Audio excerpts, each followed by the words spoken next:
야담상회를 찾아주신 마님들과 선비님들 감사드리옵니다. 야담상회, 오늘의 몰아보기 한상 차림 지금부터 내어놓겠습니다. 첫 번째 이야기 시작합니다. 세상과 인연을 끄는 듯 깊숙한 산골짜기, 사람의 발길이 닿지 않는 그곳에 한 처녀가 살고 있었답니다. 그녀의 이름은 송매로 5년 전 부모님을 여의고 기댈 곳 없이 홀로 산의 품에서 자란 외톨이였어요. 대신 굽이치는 산새와 숨쉬는 듯한 나무들이 그녀의 친구이자 가족이었고, 온갖 희귀한 약초들은 그녀의 스승이자 생명이었지요. 송매는 누가 가르쳐주지 않았음에도 산의 숨결을 읽고 땅 밑의 기운을 느끼며 병든 풀과 아픈 짐승을 알아보는 비범한 능력을 지녔습니다. 어느덧 푸른 녹음이 짙어지는 여름이었어요.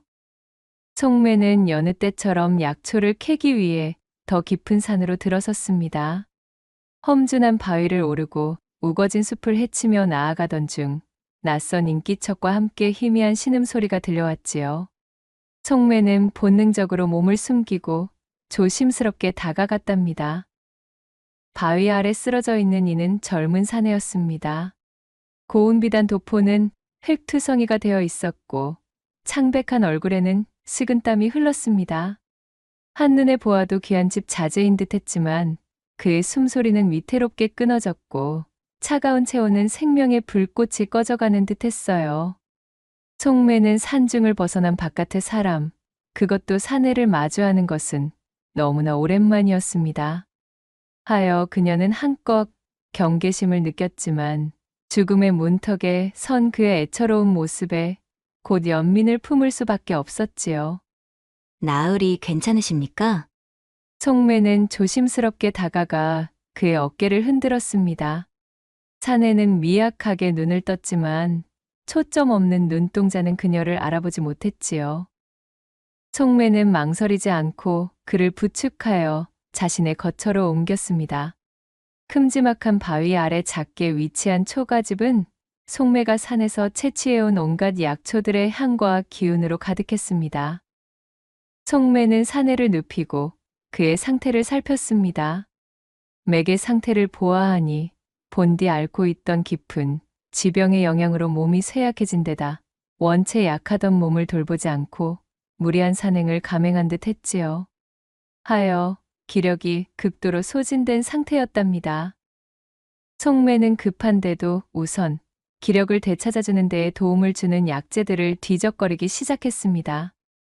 때마침 엊그제 산에서 캐온 몇 가지의 귀한 약초들이 있었기에 그것을 정성껏 다려 사내의 입에 넣어주었지요.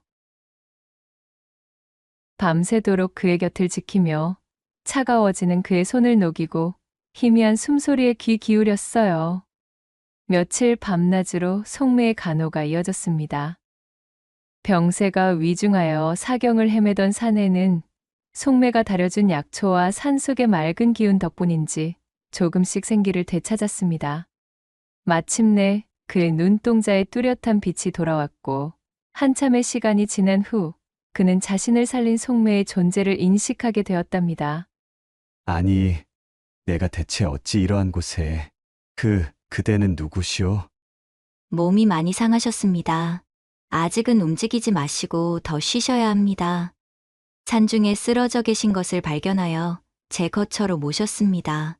굉장한 약골이셨기에 망정이지 건장한 장정이셨으면 제가 모시지도 못하고 그 자리에서 야생짐승들의 식사가 되실 뻔 하셨습니다. 그렇소이까. 이거, 낭자 덕분에 목숨을 건지게 되었군요. 초면에 매우 중한 빚을 지고 말았습니다. 이 큰 은혜를 어찌 갚아야 할지. 사내는 가늘게 떨리는 목소리로 감사를 표했습니다. 그의 목소리는 낮았지만 맑고 고상한 기품이 서려 있었지요. 언뜻 비루하고 천해 보이는 자신의 옷차림을 보았음에도 사내는 자신을 하대하지 않고 있음을 알아차렸습니다. 송매는 그의 목소리와 태도에서 그에 대해 품고 있던 경계심을 조금은 누그러뜨리게 되었습니다. 우선 이 약재부터 들어보셔요. 나리께서 앓고 계시는 지병의 완치까지는 어렵겠으나 잃은 기력을 보양하는 데에는 퍽 도움이 될 것입니다. 송매는 담담하게 말하며 새로 달인 약을 내어주었습니다. 사내는 그녀의 얼굴과 약사발을 번갈아 쳐다보았지요. 독 같은 것은 타지 않았으니 안심하십시오. 못하면 제가 먼저 마셔 보이면 믿으시겠사옵니까? 농인지 진인지 구분이 되지 않는 뾰루퉁한 표정으로 송매가 말하자 사내는 힘없이 피식 웃어 보이고는 사발을 받아 한 번에 들이켰지요.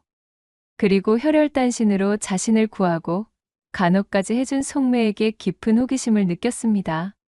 한눈에도 눈길을 사로잡을 정도의 수려한 외모는 물론 산속에서 홀로 살아가는 모습과 약초에 대한 비범한 지식이 확실히 그를 놀라게 했습니다.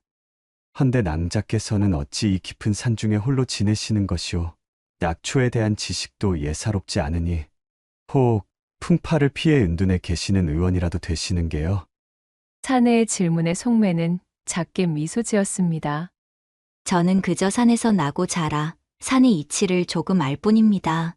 의원이라니요. 당치도 않은 부끄러운 말씀이십니다.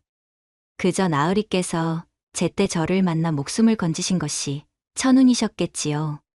사내는 송매의 말에 감탄했습니다.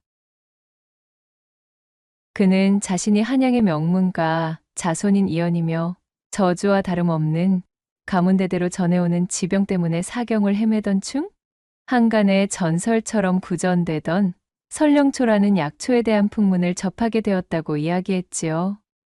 하여 그것이 자신의 몸을 고칠 수 있는 유일한 수단이라 여긴 이연은 설령초를 찾아 조선 팔도를 헤매다가 이 산까지 흘러들어왔다고 털어놓았어요. 설령초는 죽어가는 사람도 살린다는 비방의 약초로 세상에 그 효능이 알려져 있지만 정작 어디서 자라는지는 아는 이가 극히 드물었습니다. 낭자께서는 혹시 설령초에 대해 아시는 바가 있습니까? 그 약초만 있다면 제 지병을 씻은 듯이 고칠 수가 있을 터인데 말입니다. 이연은 간절한 눈빛으로 송매에게 물었습니다. 그의 병세와 삶에 대한 간절함이 고스란히 전해져 송매의 마음을 아릿하게 만들었지요. 송매는 이연의 질문에 잠시 침묵했습니다. 설령초가 자라는 곳은 산에서도 가장 깊고 험한 곳이며 맹수들의 영역이고 발을 헛디디면 목숨을 잃는 위험천만한 곳임을 그녀는 누구보다 잘 알고 있었습니다. 또한 설령초에 대한 바깥 세상의 광기 어린 열망을 잘 알고 있었기에 그녀는 그것을 절대 발설하지 않고 지켜오던 참이었어요. 설령초는 정말 존재하는 약초입니다. 하지만 그곳은 사람이 함부로 갈 수 없는 곳이지요. 산이 인간에게 허락하지 않는 곳입니다. 송매는 조심스럽게 입을 열었습니다. 그녀의 말에 이연의 눈빛이 흔들렸어요. 그래도 전설로만 치부되던 희귀한 약초가 실존한다는 이야기를 들으니 희망이 있다는 사실에 고무되었습니다. 안도와 호기심, 그리고 색다른 두려움에 대한 감정이 복잡하게 뒤섞여 이연의 팔뚝에는 소름이 돋아났지요. 한편 산어기 초입에는 작은 주막이 하나 있었습니다. 곰방대를 물고 앉아 장꾼들의 이야기를 듣고 있던 주모는 오늘 한객 손무리들이 술김에 뱉어내던 말에 귀를 기울였지요. 다름 아닌 한양에서 온 귀한 손님 하나가 이 고을 저작거리의 약재상이란 약재상은 모조리 뒤져대며 특이한 약초를 찾더라는 이야기였습니다. 원하는 약초를 구하지 못하자 그는 홀로 이 깊은 산중까지 들어가 버렸다는 이야기도 함께였지요. 지나가던 신만이 중 누군가는 그가 깊은 산에서 혼자 쓰러진 것 같다는 말을 했고 또 어떤 이는 그가 자신의 죽어가는 목숨을 살린다는 비방의 약초를 찾는다는 뜬구름 잡는 말까지 했다고 하였습니다. 평상시라면 흘려들을 법한 이야기였지만 이번에는 달랐습니다. 주모는 그 길로 바로 인근 읍내에서 가장 큰 한약방을 운영하는 약재상 진태성에게 달려갔지요. 이 진태성이라 하면 겉으로는 덕망 높은 상인 행세를 하지만 실상은 희귀 약재를 독점하고 막대한 부를 쌓기 위해 수단과 방법을 가리지 않는 냉혈한이었어요. 탐욕으로 똘똘 뭉친 태성은 일찍이 교활하고 잔혹한 성미로 이 일대의 약재 상권을 단숨에 거머쥔 자였습니다. 주모는 예전부터 태성에게 주막을 오고 가는 뜨내기들의 입에서 귀중한 약초에 대한 이야기나 혹은 전설 속에만 회자되던 희귀한 약재에 대한 풍문을 알려주는 대가로 푼돈이나 챙기고 있던 중이었어요. 주모는 간밤 자신의 주막에서 흘러나온 이야기를 빠짐없이 태성에게 전했답니다. 죽어가는 목숨을 살리는 약초라. 아무리 보아도 그것은 필시 설령초를 시사하는 느낌이렸다. 헌데 그것을 어찌 한양의 사내가 찾는다는 말이던가? 게다가 홀로 깊은 산중에 들어갔다. 이거 관심이 동하지 않을 수가 없구만. 좋아, 주모 수고했네. 태성은 기름진 미소를 지으며 탐욕스러운 눈빛을 번뜩였습니다. 그는 주모에게 엽전 몇 냥을 던져준 뒤 즉시 자신의 신복들을 불러 모았어요. 자, 그것만 손에 넣는다면 너희들에게 평생 쓰고 남을 재물을 제공할 터. 당장에 그 사내에 대한 용모를 수집하여 그자에 대한 실마리와 함께 그자가 찾는다는 그 약초의 행방까지 쫓아보거라. 태성의 목표는 단 하나, 그 귀한 약초를 가로채 막대한 이득을 취하는 것이었습니다. 태성이 자신의 야욕을 드러내며 수하들을 시켜 산중을 헤집고 있던 그 시각, 속매의 극진한 간호와 보살핌으로 이연은 어느덧 상태가 많이 호전되어 있었습니다. 일주일 정도의 시간이 흐르자 그는 제법 걸음을 옮길 수 있는 지경까지 좋아졌답니다. 헌데 기력이 회복되자마자 이연은 고집을 피우기 시작했어요. 속매의 꾸준한 경고에도 불구하고 설령초를 찾겠다는 의지를 굽히지 않았던 것이지요. 낭자가 염려하는 바에 대해선 잘 알고 있습니다. 허나 나는 그저 내 목숨을 아끼고자 그러는 것이 아니오. 내게는 원대한 꿈이 있어. 이 땅의 가난한 백성들, 특히 아주 간단한 치료와 약재만 주어진다면 목숨을 구할 수 있는 병세에도 그것을 구할 길이 없어 비참하게 명을 다해야 하는 사람들을 위한 치료소를 건립하려는 꿈을 가지고 있습니다. 그리하여 적어도 위중하지 않은 병에 쓰러져 가는 사람은 없도록 그들을 구휼하겠다는 꿈이오. 이연은 잠시 숨을 고르고는 이야기를 이어나갔어요. 이제 목전까지 왔는데 내 지병 때문에 이 원대한 포부가 무너져서는 아니 돼요. 허니 나는 반드시 무슨 일이 있어도 그 설령초를 손에 넣어야만 합니다. 그의 눈빛에는 죽음 앞에서 움켜쥐려는 마지막 희망과 또한 사내의 가슴에 품은 큰 뜻을 반드시 실현하고야 말겠다는 결의가 이글거리고 있었습니다. 속매는 그간 이연의 곁에서 그를 간호하며 그가 마음에 품고 있는 간절함과 또한 선의에서 비롯된 이협심에 매료되고 있었지요. 그간 속매는 산밖의 마을에서 거주하는 사람들은 모두 악인에 자신의 욕심을 위해 산을 망가뜨린다는 생각뿐이었기에 그들에 대한 거부감이 상당했지만 이 이연이라는 사내만큼은 다르게 느껴지고 있었습니다. 그런 연유로 곁에서 지켜본 그의 병약한 모습에 자꾸만 마음이 쓰이던 중이었어요. 홀로 산에서 살아온 그녀에게 누군가를 이토록 깊이 염려하는 감정은 처음 있는 일이자 또한 생경한 감정이었습니다. 그녀는 이연에 대한 것을 생각하면 가슴 한쪽이 아릿하게 올죄어오는 느낌을 받았지요. 결국 속매는 그의 굳은 의지를 자신이 꺾을 수 없다는 판단에 당도했습니다. 그렇다고 이연을 홀로 보낼 수는 없었어요. 그녀는 위험을 알면서도 그것을 감수하고서라도 이연과 동행하기로 결심했습니다. 희미하게 나풀거리는 그의 생명의 불꽃을 자신의 손으로 지켜주고 싶다는 알 수 없는 충동이 생겼기 때문이었어요. 나으리께서 정가시겠다면 제가 길을 안내하겠습니다. 허나 이 산은 마음대로 드나들 수 있는 곳이 아닙니다. 제 말을 따라주셔야 무사하실 수 있습니다. 속매는 단호하게 말했습니다. 이연은 속매의 결심에 감격하며 고개를 끄덕였어요. 그리하여 두 사람은 속매의 집에서 단단히 준비하여 짐을 꾸린 뒤 깊은 산속으로 발을 들였습니다. 산은 어머니의 품처럼 속매에게는 익숙한 곳이었지만 이연에게는 미지의 세계였습니다. 깎아지른 바위와 발목까지 빠지는 습지, 갑자기 나타나는 짐승의 발자국까지 모든 것이 이협으로 다가왔지요. 병약한 이연은 금세 숨이 차오르고 발걸음이 무거워졌습니다. 참으로 낭자는 대단도 하시오. 어찌 그리 걸음이 빠르신 게요. 흡사, 바위 위를 뛰어다니는 다람쥐를 보는 기분이구려. 괜찮으신가요? 제가 대단하다기보다는 나리께서 산에 치고 너무도 병약하신 것이랍니다. 그때마다 속매는 지친 그의 손을 잡아주고 그의 짐을 나누어 들었으며 숨을 고를 수 있는 자리를 찾아주었습니다. 그녀의 가녀린 체구에서 불가사의하게 뿜어져 나오는 강인함과 또한 세심한 보살핌은 이연에게는 참으로 큰 의지가 되었어요. 해가 지고 어둠이 내리면 속매는 추위를 피할 수 있는 작은 동굴이나 바위 틈을 찾아내고 마른 나뭇가지를 모아 불을 피웠습니다.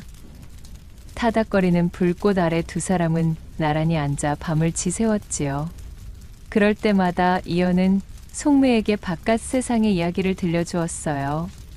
한양의 번화가 이야기, 서책 가득한 서재 이야기, 부패한 탐관오리들의 수탈로 허덕이는 가난한 백성들의 이야기까지.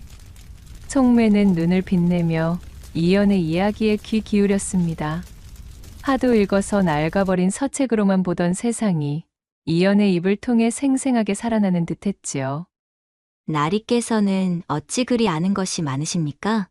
세상에는 정말 신기한 것들이 가득한가 봅니다. 속매가 순진하게 묻자 이연은 작게 웃었습니다. 제 알량한 지식 따위는 그저 서책을 통해 배운 것들일 뿐입니다. 저는 오히려 아리 낭자께서 체득하고 계신 그 지혜가 더 깊은 듯합니다. 낭자는 산의 언어를 읽고 풀벌레의 울음소리로 비를 예측하지요. 저는 글자를 알지만 살아 숨쉬는 자연 앞에서는 한낱 미물에 가까울 지경으로 무력할 뿐입니다. 이연은 진심으로 속매의 능력에 감탄했습니다. 그녀는 그의 병약한 몸을 부축해주는 육체적인 힘뿐만 아니라 그의 메마른 마음을 촉촉하게 적셔주는 생명력을 가지고 있었어요. 속매는 이연의 따뜻한 말에 얼굴을 붉혔습니다. 풀벌레가 우는 산중의 밤이 기울 때마다 속매는 이연이 가진 병의 깊이를 느끼며 그가 가슴에 품고 있는 꿈에 대한 간절함에 몹시도 깊은 애틋함을 느꼈습니다. 설령초를 찾기 위해 길을 나서는 동안 병약한 그를 돌보며 그녀의 마음속에는 연민과 연정이 뒤섞인 기묘한 감정이 싹트고 있었어요. 그의 말은 기침 소리 하나에도 가슴이 철렁했고 그의 희미한 미소 하나에 세상이 환해지는 듯했습니다. 낭자 괜찮으시오? 어째 얼굴이 빨간 것이 모닥불에 있기라도 하셨소이까? 무슨 말씀이셔요? 누구의 얼굴이 빨갛다고 그러십니까? 낭자가 지금 본인 얼굴의 색을 보지 못하여 그러시는 것입니다. 산딸기도 그보다는 덜 빨갈 것만 같구려. 이연의 말에 그야말로 새빨갛게 익은 홍시가 되어버린 속매는 가슴팍으로 다리를 끌어안으며 콧방귀를 뀌고 말았습니다. 그렇게 며칠을 산속 깊은 곳으로 들어갔을 때였지요. 달이 높게 걸려있던 어느 날의 밤, 이연의 병세가 갑자기 악화되었습니다. 밤새 고열에 시달리고 기침이 멈추지 않아 숨조차 제대로 쉬지 못했어요. 동굴 안에 누워서 차가운 식은땀에 젖어드는 이연의 모습을 보며 속매는 공포에 질렸습니다. 나리, 괜찮으셔요? 정신을 좀 차려보셔요. 제가 얼른 근방에서 해열에 필요한 약초를 가져오겠습니다. 속매는 한달음에 밖으로 달려나가 해열 효과가 뛰어난 약초를 찾아 헤맸습니다. 어둠 속에서 더듬거리며 약초를 찾아 돌아온 그녀는 약초를 짓지어 이연의 입에 넣어주었어요. 그러나 그는 약초를 제대로 씹어 삼키지도 못하는 상태였지요. 속매는 일말의 망설임도 없이 자신의 입에 약초를 우겨 넣은 뒤 그것을 잘게 씹어 이연의 입에 입맞춤을 하였습니다. 그리고 제 입안의 약초를 이연에게 넘겨주었지요. 그녀는 이연의 곁을 필사적으로 지켰습니다. 의식이 오락가락하는 와중에도 이연은 자신을 위해 애쓰는 송매의 손을 잡았어요. 낭자 참으로 면목이 없습니다. 미안하오. 괜한 나의 고집 때문에 그대를 고생만 시키는군요. 그의 목소리는 희미했지만 그 속에 담겨 있는 이연의 진심이 얼마나 무거운지는 너무도 잘 알 수 있었습니다. 송매는 눈물을 글썽이며 그의 손을 꼭 잡았어요. 나리, 그런 재미없는 말씀이랑 마셔요. 약초의 기운을 받고 몸이 열이 내려가면 곧 나으실 겁니다.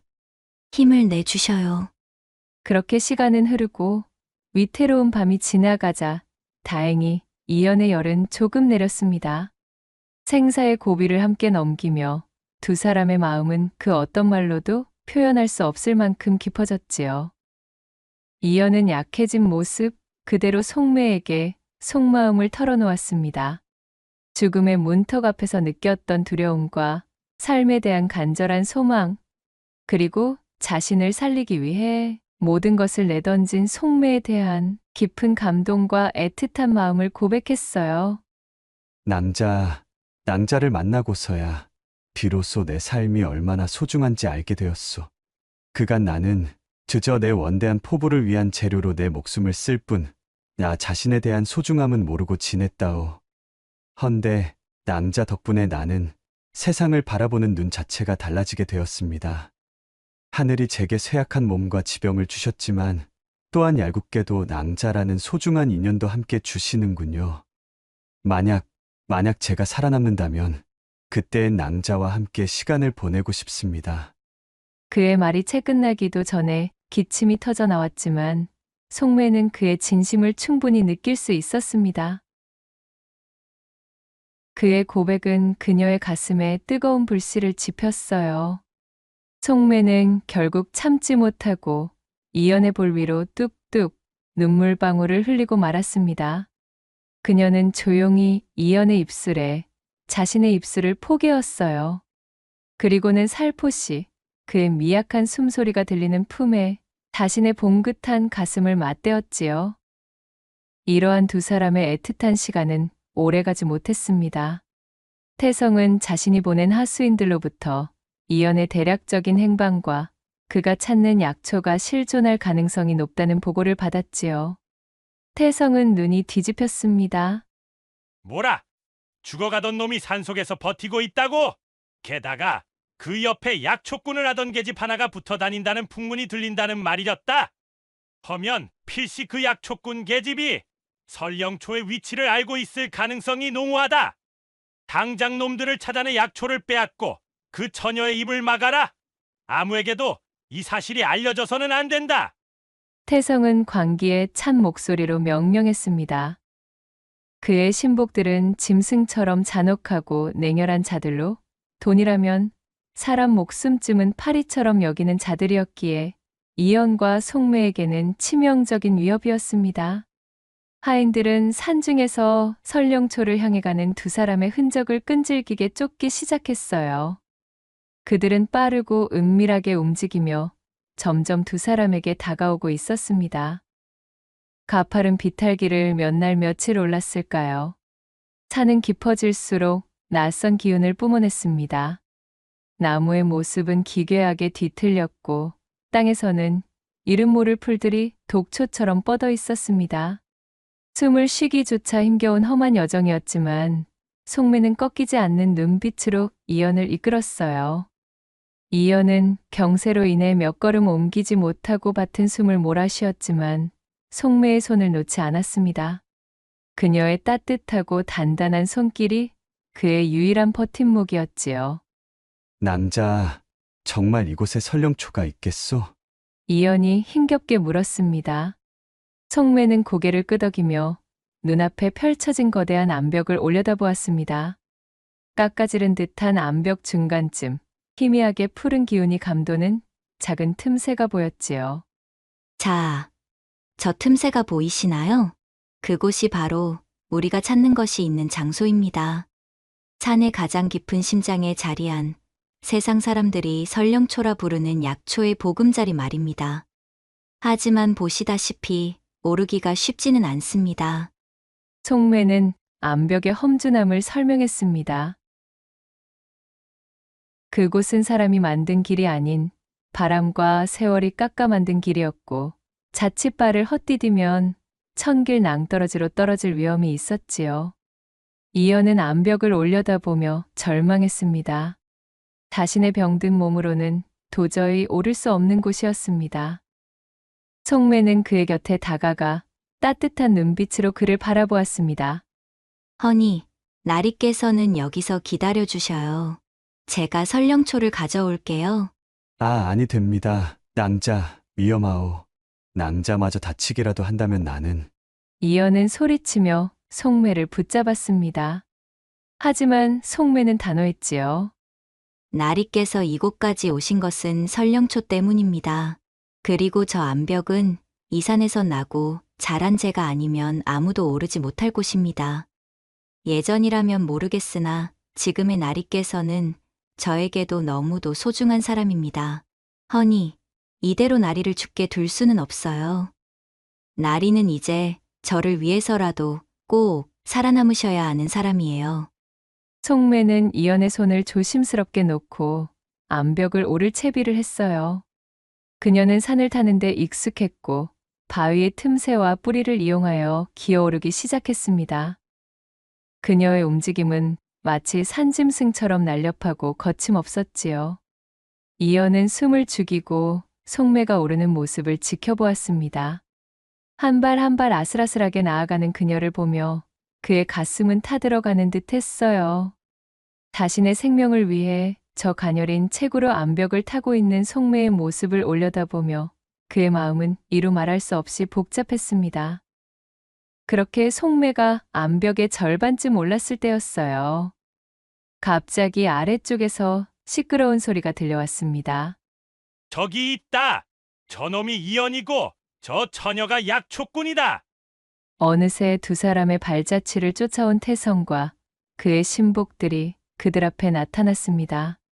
끈질기게 추격해 온 끝에 마침내 두 사람을 찾아낸 것이었지요. 태성은 번들거리는 눈빛으로 이연을 쏘아보며 기름진 목소리로 외쳤습니다. 내 진작에 당신일 줄 알고 있었지. 우리 약방에서도 그리 설령초를 찾아대시더만 거참으로 끈질기시구려. 허나 이제 그 약초는 내 것이오. 순순히 포기하면 목숨만은 살려주겠소. 아참, 아니지. 설령초가 없으면 어차피 당신은 죽은 목숨이니 목숨만은 살려준다는 말은 상황에 맞지 않는구만. 태성은 대도하는 농을 치며 승리감에 도취된 표정이었습니다. 그의 하인들은 험악한 인상으로 이연을 에워쌌어요. 이연은 병든 몸으로 그들에게 맞설 수 없었습니다. 그의 얼굴에는 절망감이 스쳐 지나갔습니다.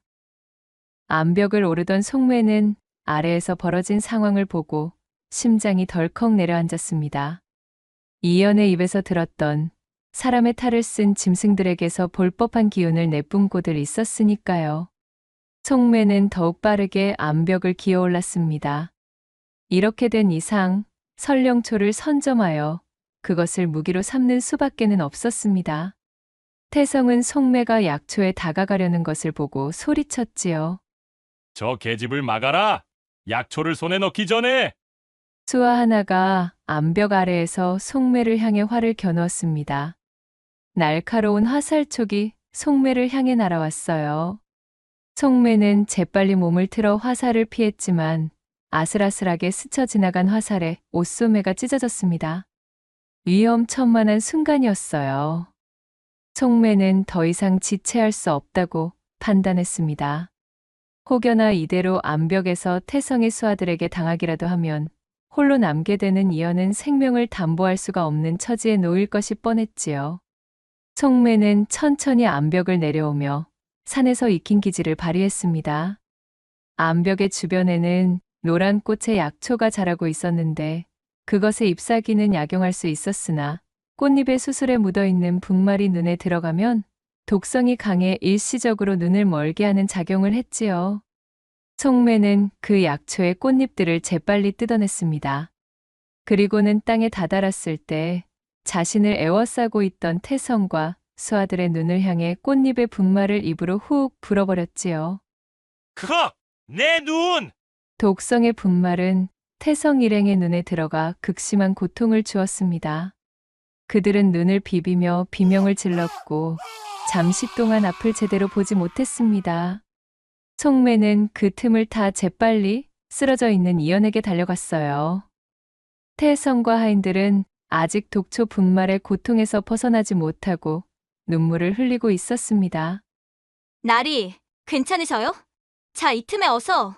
내 이연! 감히 나에게 독을 써! 정령 죽고 싶은 게냐? 태성은 분노하여 칼을 빼들었습니다. 그의 하인들도 정신을 차리고 칼과 몽둥이를 들고 다가왔어요. 송매 역시 자신의 허리춤에서 단도를 뽑아 그들 앞에 겨눈 채 맞섰습니다. 이연은 그녀가 자신을 지키기 위해 필사적으로 맞서는 모습을 지켜보았습니다. 병약한 자신의 무력함에 치를 떨었고 자신을 위해 목숨을 거는 송매에게 한없이 미안하고 애틋한 마음이 들었지요. 송매는 물러서지 않았습니다. 그녀는 주변에 널린 돌멩이와 나무까지 그리고 자신이 알고 있는 산의 모든 지식을 무기로 삼았지요. 그녀는 빠른 몸놀림으로 태성 일행 사이를 헤집고 다니며 마치 날다람쥐처럼 그들의 손목과 발목을 집중적으로 노렸습니다. 또한 그들을 미끄러운 풀이 깔려 있는 곳으로 유인하여 잡아뜨리고 독성이 있는 약초 가루를 던져 혼란을 주었지요. 그녀는 싸움을 배운 적 없었지만 산에서 살아남기 위해 익힌 본능적인 움직임과 예측 불가능한 행동으로 그들을 10분 당황하게 만들었어요. 이런 요사스러운 계집! 태성은 분노하며 칼을 휘둘렀습니다. 송매는 간발의 차이로 칼을 피하고 재빨리 주변의 칡 넝쿨 틈으로 몸을 피했지요. 몸집이 컸던 태성이 넝쿨 사이를 넘으려다 중심을 잃고 비틀거렸습니다. 그때 이연은 마지막 힘을 짜내어 땅에 떨어진 몽둥이를 집어 들었습니다. 그는 비틀거리며 태성의 뒤를 노렸어요. 태성은 이연이 자신에게 달려드는 것을 눈치채지 못했습니다. 이야하! 이연이 있는 힘껏 몽둥이를 휘둘렀습니다. 몽둥이는 태성의 뒤통수를 강타했고 태성은 고통스러운 비명을 지르며 쓰러졌습니다. 자신이 휘두른 힘에 못 이겨 이연 역시 바닥에 나뒹굴고 말았지요. 나리! 송매가 깜짝 놀라 이연에게 달려갔어요. 독초가 들어가 보이지도 않는 눈으로 송매와 싸움을 하며 손과 발을 크게 다친 수아들은 태성이 쓰러지며 내지른 비명 소리를 듣자 겁을 집어먹고 도망치기 시작했지요. 저 요사스러운 날랜 몸집의 여인에게 이름도 들어보지 못한 약초의 당의 곤욕을 치르고 싶지는 않았으니까요. 게다가 일이 완수되기 전에는 제대로 품을 쳐줄 수 없다며 태성이 구두 세기질을 버리지 않았던 것이 화근이었습니다. 제대로 받지도 못한 돈 때문에 더 이상 위험을 감수할 만큼 그들의 충성심이 대단한 것은 아니었지요. 송매는 쓰러진 이연을 부축했어요. 그러자 이연이 희미하게 눈을 뜨고 송매를 바라보았습니다. 힘없이 씩 웃는 그의 얼굴을 보고 송매가 한시름 덜었다는 표정으로 한숨을 내쉬었습니다. 낭자 덕분에 내가 또 한 번 목숨을 구하는구려. 어쩜 그리도 날쌔시오. 장정 여럿을 홀로 상대하다니 참으로 낭자라는 사람은 대단하기 그지없군요. 참으로 무모하기 짝이 없으십니다. 혹여나 저자가 눈치채고 일검을 넣었다면 그야말로 참극이 벌어질 뻔하였다고요. 정말이지 못 말리시겠습니다. 이번에는 나리께서 제 목숨도 한 번 구하신 것이나 다름없사옵니다. 이연은 가늘게 떨리는 손으로 송매의 뺨을 어루만졌습니다. 송매는 그의 손을 잡고 눈물을 흘렸어요. 저자가 기절해 있는 틈을 타서 설령초를 가지러 가시지요. 자, 제가 도와드릴 테니 일어나 보셔요. 송매는 밧줄로 태성을 나무에 단단히 묶어놓은 후 다시 암벽을 올려다보았습니다. 아까보다 더 높고 험해 보였지만 이연을 살리겠다는 일념이 그녀에게 용기를 주었습니다. 송매는 이연을 안전한 곳에 눕히고 다시 암벽을 오르기 시작했어요. 이번에는 더 이상 두려움이 없었습니다. 마침내 그녀는 암벽 중간의 틈새에 도착했습니다. 그곳에는 신비로운 푸른빛을 뿜어내는 설령초가 자라고 있었지요. 송매는 조심스럽게 설령초를 캐내어 품속에 소중히 갈무리한 후 후들거리는 다리를 추스리며 이를 악물고 암벽을 내려왔습니다. 그녀는 온몸에 상처투성이었지만 오직 이연의 안위만을 걱정할 뿐이었어요. 송매는 제 품속에서 애써 캐낸 설령초를 조심스럽게 꺼냈습니다. 푸른 기운이 감도는 신비로운 약초는 어둠 속에서도 희미하게 빛나는 듯했습니다. 그녀는 암벽 아래 작은 샘물에서 물을 떠와 불을 피우고 설령초를 정성껏 다렸어요. 임기응변으로 마련한 약이 완성되자 송매는 이연을 조심스럽게 일으켜 앉히고 약그릇을 그의 입가에 가져다 댔습니다. 따뜻하고도 쌉싸름한 약물이 이연의 입속으로 흘러 들어갔습니다. 약초의 기운이 온몸에 퍼지는 것을 느끼며 이연은 생명력이 다시 솟아나는 듯한 강렬한 기운을 느꼈어요. 약을 다 마신 후 이연은 깊은 숨을 몰아쉬었습니다. 오랫동안 짓눌렸던 가슴이 비로소 시원해지는 듯했지요. 그의 얼굴에는 조금씩 혈색이 돌기 시작했고 그의 눈빛은 더욱 또렷해졌습니다. 그는 자신을 물끄러미 바라보는 송매의 손을 잡았습니다. 그녀의 손은 약초를 캐고 자신을 부축하느라 상처투성이었지만 이미 이연에게는 세상 어떤 보물보다도 귀하고 따뜻하게 느껴지는 순간이었답니다. 낭자, 온몸에 기력이 다시 돌고 있소이다. 효과가 있는 듯합니다. 이연은 감격에 찬 목소리로 말했습니다. 그의 눈가에는 뜨거운 눈물이 맺혔습니다. 송매 또한 그의 말에 눈물을 글썽였어요. 두 사람은 서로를 얼싸안으며 기쁨의 울음을 터뜨렸지요. 그렇게 두 사람은 온갖 우여곡절을 겪으며 죽을 고비를 넘긴 끝에 사이좋게 하산하여 송매의 집으로 돌아왔습니다. 설령초의 효능은 실로 신비로웠어요.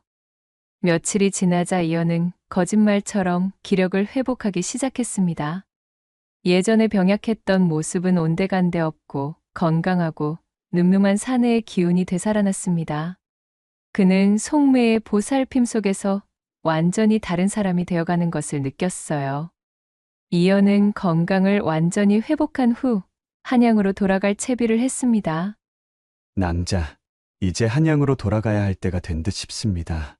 나를 위해 모든 것을 내던진 낭자에게 이 은혜를 어찌 갚아야 할지 모르겠소. 우리를 쫓던 자가 앙심을 품고 우리를 추격할지도 모르니 저와 함께 한양으로 떠나지 않으시겠습니까? 한양으로 돌아가 몸을 완전히 회복하고 모든 일을 정리한 뒤 낭자를 세상 가장 귀한 여인으로 맞이하고 싶습니다. 이연은 가슴속 깊이 품어왔던 진심을 고백했습니다. 송매는 그의 고백에 눈물을 쏟았지요. 평생 홀로 산속에서 살아온 그녀에게 따뜻하고 진실된 이연의 다짐은 세상 전부와 같았어요. 나으리, 저 또한 나리를 연모합니다. 하지만 저는 제 평생을 이 산에서 지낸 사람입니다. 이곳에서는 쓸모가 있는 사람이지만 이런 제가 당장 한양에 간다면 전 어릿광대가 될 뿐이에요. 나리와 함께라면 어딘들 따라 나서지 않겠냐마는 그렇다고 하여도 제가 나리의 발목을 잡는 사람이 되고 싶지는 않습니다. 허니, 저는 일단 여기서 나리가 돌아오실 때까지 천천히 그날을 기다리며 준비해두겠습니다. 완강히 거절하는 송매의 말에 이연은 어쩔 수 없이 고개를 끄덕였습니다. 두 사람은 애틋한 마음으로 서로에게 잠시의 이별을 고했지요. 이연은 송매에게 자신의 가문 문양이 새겨진 작은 놀이개를 건네며 이것을 증표 삼아 꼭 돌아오겠다고 약속했습니다. 송매는 눈물 젖은 얼굴로 놀이개를 받아 품에 안았어요. 이연이 산 아래로 내려간 뒤 송매는 다시 홀로 남겨졌습니다. 하지만 이제 그녀는 예전처럼 외롭지 않았습니다.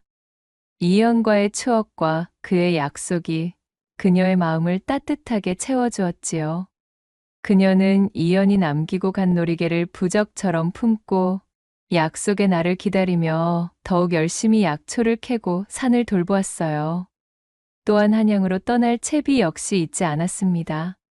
속매에 매섭던 눈빛은 이제 부드럽게 깊어졌고 또한 그녀의 마음은 언제나 이연이 향한 한양을 향해 있었답니다.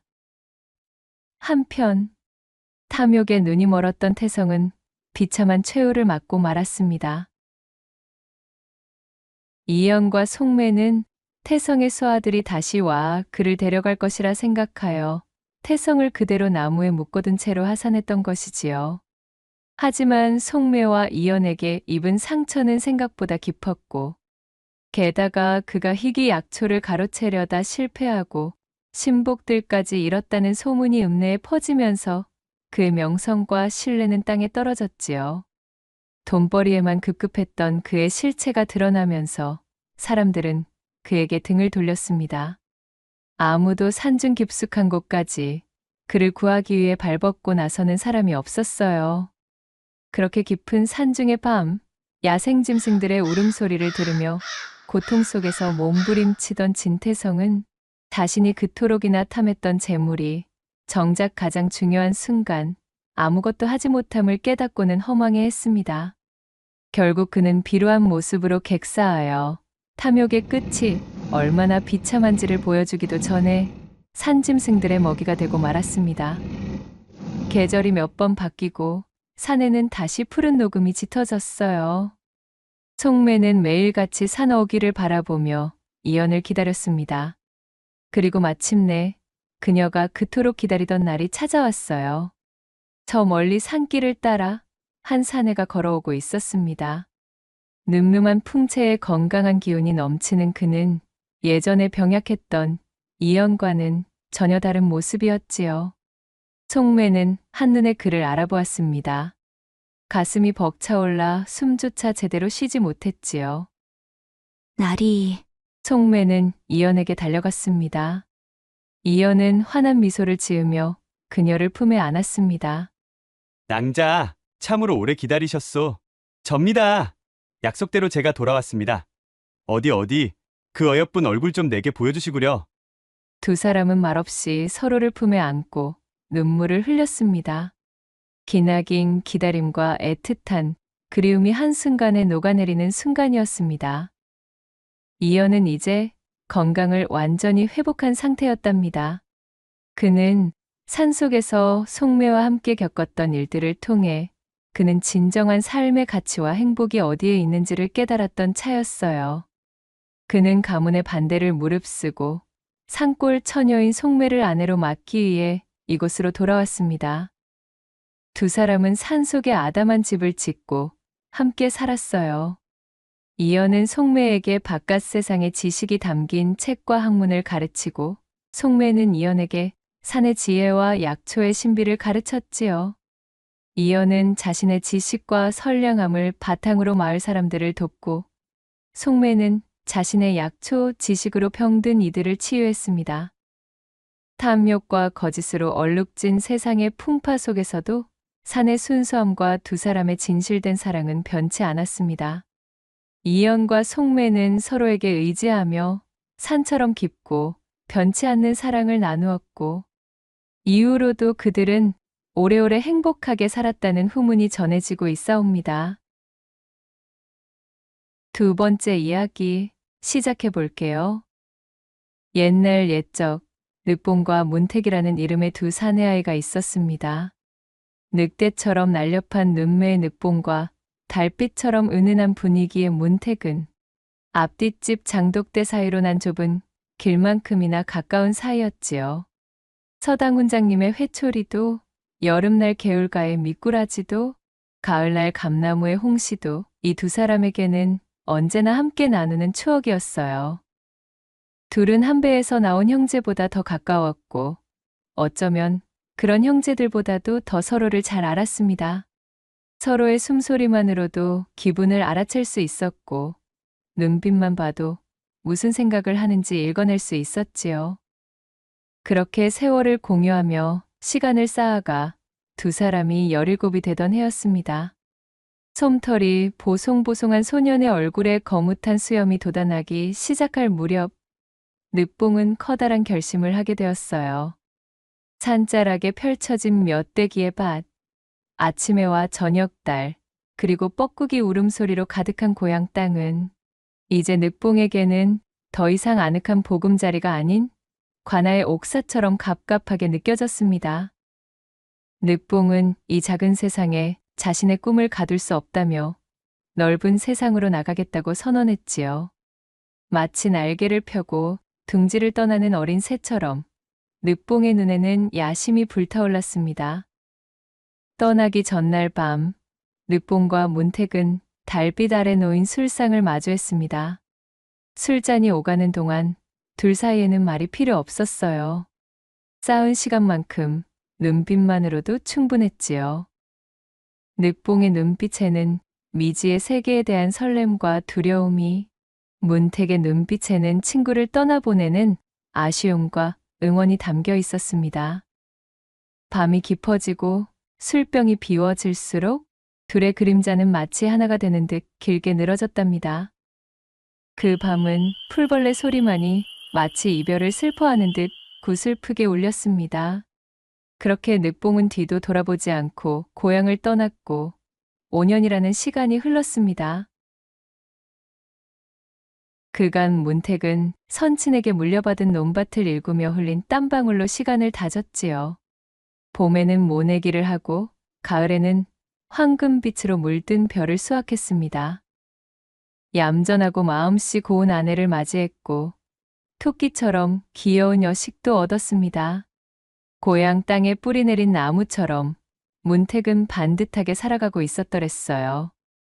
그럼 문택 앞에 어느 초가을 날 사라졌던 늑봉이 떡하니 나타났습니다. 마치 낯선 바람이 불어오듯 예고 없이 찾아왔지요. 아니 자네 늑봉이 아닌가? 어허 이 사람 이게 대체 얼마만인가 그래? 허허 문택이 이 친구야. 그간 무탈하게 지내셨는가? 5년이라는 시간은 늑봉을 완전히 다른 사람으로 만들어 놓았습니다. 세련된 차림새, 날카로운 눈빛, 그리고 여유로운 미소. 그 예전 작은 고을에서 서로 코를 훔치며 뛰어놀던 소년의 모습은 온데간데 없었습니다. 마치 한양의 화려하고 붐비는 일상을 몸에 담고 온 듯. 늑봉은 고향 땅과는 어울리지 않는 이질적인 분위기를 풍겨댔지요. 그는 동네 형제들의 집을 거들떠보지도 않고 당연하다는 듯 문택의 집 사랑방에 자신의 짐을 풀었습니다. 그리고 오랜 친구를 다시 보게 되었다는 반가움에 문택이 풍성하게 차려낸 술상을 가운데 두고 지난 5년간의 이야기를 맛깔나게 풀어놓기 시작했습니다. 마치 폭포수처럼 쏟아지는 그의 이야기는 낯설고 신비로웠으며 때로는 슬며시 위험한 향기마저 풍겼습니다. 문택은 그의 이야기에 귀를 기울이며 과연 자신의 친구가 어떤 세상을 살아왔는지 그리고 무슨 비밀을 품고 있는지 궁금해했어요. 술잔 속에 비친 늑봉의 눈빛은 마치 깊은 우물처럼 그 속을 알 수 없었습니다. 그해 겨울, 첫눈이 소복이 쌓인 어느 날, 결국은 예기치 못한 사달이 벌어졌습니다. 마치 잔잔한 수면 위로 돌멩이가 떨어지듯 늑봉의 등장은 문택의 삶에 큰 파문을 일으킨 지 오래였어요. 무슨 헛바람이 문택을 휩쓸었는지 그는 조상 대대로 물려받은 문전옥답을 팔아 마련한 두둑한 전대를 허리춤에 찼습니다. 황금빛으로 물들었던 들판처럼 풍요롭고 한적하던 그의 삶은 늑봉이 가져온 낯선 꿈 앞에서 갈대마냥 흔들리고 있었답니다. 서방님, 어찌 이리 가족을 등지고 떠나려 하십니까? 이대로 기약 없이 떠나버리시면 저와 우리 여식은 대체 어찌하란 말씀이요. 길을 떠날 채비를 하던 문택의 옷소매를 잡으며 그의 아내는 연신 눈물을 훔쳤습니다. 문택은 그녀를 위로하며 떨리는 목소리로 대답했어요. 보시오 임자, 나는 영영 떠나겠다는 것이 결코 아니오. 부디 눈 딱 감고 몇 년만 기다려달라 이 말이오. 늑봉이 환골탈태한 것 보지 못하였소이까? 녀석이 이 좁은 고향 땅을 떠나 성공한 것과 마찬가지로 나 역시도 우리 역시도 잘 살 수 있는 길이 열려 있다지를 않소. 내 이대로 나서 노다지만 찾으면 우리도 더 이상 구질구질한 농사나 지으며 사는 것이 아니라 저 대처에 나가보란 듯이 떵떵거리며 사는 겁니다. 제 아내를 안심시키며 그리 말하는 문택의 목소리에는 미래에 대한 푸른 희망과 함께 어딘지 모르는 불안이 뒤섞여 있었어요. 그는 어미의 등에 업힌 어린 딸, 미양의 작은 얼굴을 바라보며 꼭 껴안았습니다. 미양의 볼에 아버지인 자신의 거친 수염을 비비며 따갑지만 따스한 기억을 심으려는 듯 한참의 시간을 할애했어요. 그리고 그것이 미양이 아버지를 기억하는 처음이자 마지막의 감촉이었습니다. 문택은 마치 나방이 한 점의 불빛에 이끌리듯 늑봉을 따라 고향 땅을 떠났습니다. 뒤돌아보지 않고 망설임 없이 5년 전 늑봉이 고향 땅을 떠날 때를 흉내라도 내는 것처럼 훌쩍 길을 나섰답니다. 아내가 눈물로 범벅이 된 눈으로 바라본 그의 뒷모습은 겨울바람에 흩날리는 마른 나뭇잎처럼 건조하면서도 위태로워 보였지요. 그런데 이게 무슨 일인가요? 헛된 기대를 품은 사내가 제 처자식을 등지고 내린 오만한 결정을 하늘은 결코 용납하는 법이 없었습니다. 미양이 8살이 되던 해 집안은 울음바다가 되었습니다. 먹구름이 가득 드리워 슬픔과 절망이 집안을 가득 채웠지요.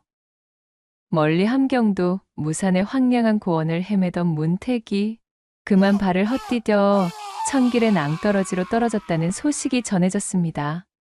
시신조차 찾을 수 없었다는 비보는 가족들의 가슴에 비수처럼 꽂혔어요. 비보와 함께 실려온 차가운 겨울바람은 그의 죽음을 애도하듯 구슬프게 울부짖었습니다. 그로부터 2해가 더 지나고 미양이 10살이 되던 해, 제 지아비가 떠난 길목만 바라보며 한숨으로 세월을 보내던 어머니마저 미양의 곁을 떠나 어디론가로 사라져버렸습니다.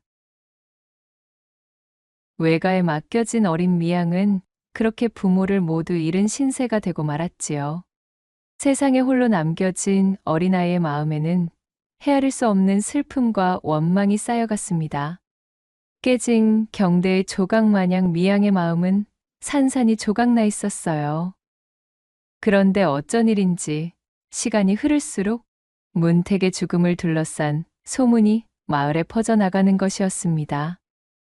바람을 따라 매캐히 실려오는 지독한 화전의 냄새처럼 은밀하고 자극적인 소문은 사람들의 입에서 입으로 전해졌지요. 소문에 따르면 그 옛날 고향을 등지고 떠났던 문택과 늑봉은 함경도에서 광대한 노다지를 발견했고, 그것을 발견한 늑봉은 탐욕에 눈이 멀어 문택을 낭떠러지로 밀어버렸다는 것이었습니다. 그 후 노다지 광산을 독차지하여 팔자를 고쳤다는 것이지요. 애초에 문택이 문전옥답을 탕진하여 마련한 자금을 이용해 노다지를 탐사할 자금줄로 쓰기 위해 고향에 들렀던 것이란 소문도 파다했습니다. 뿐만 아니라 늑봉은 문택의 아내마저 자신의 것으로 만들었다는 추악한 소문도 함께 퍼져나갔어요.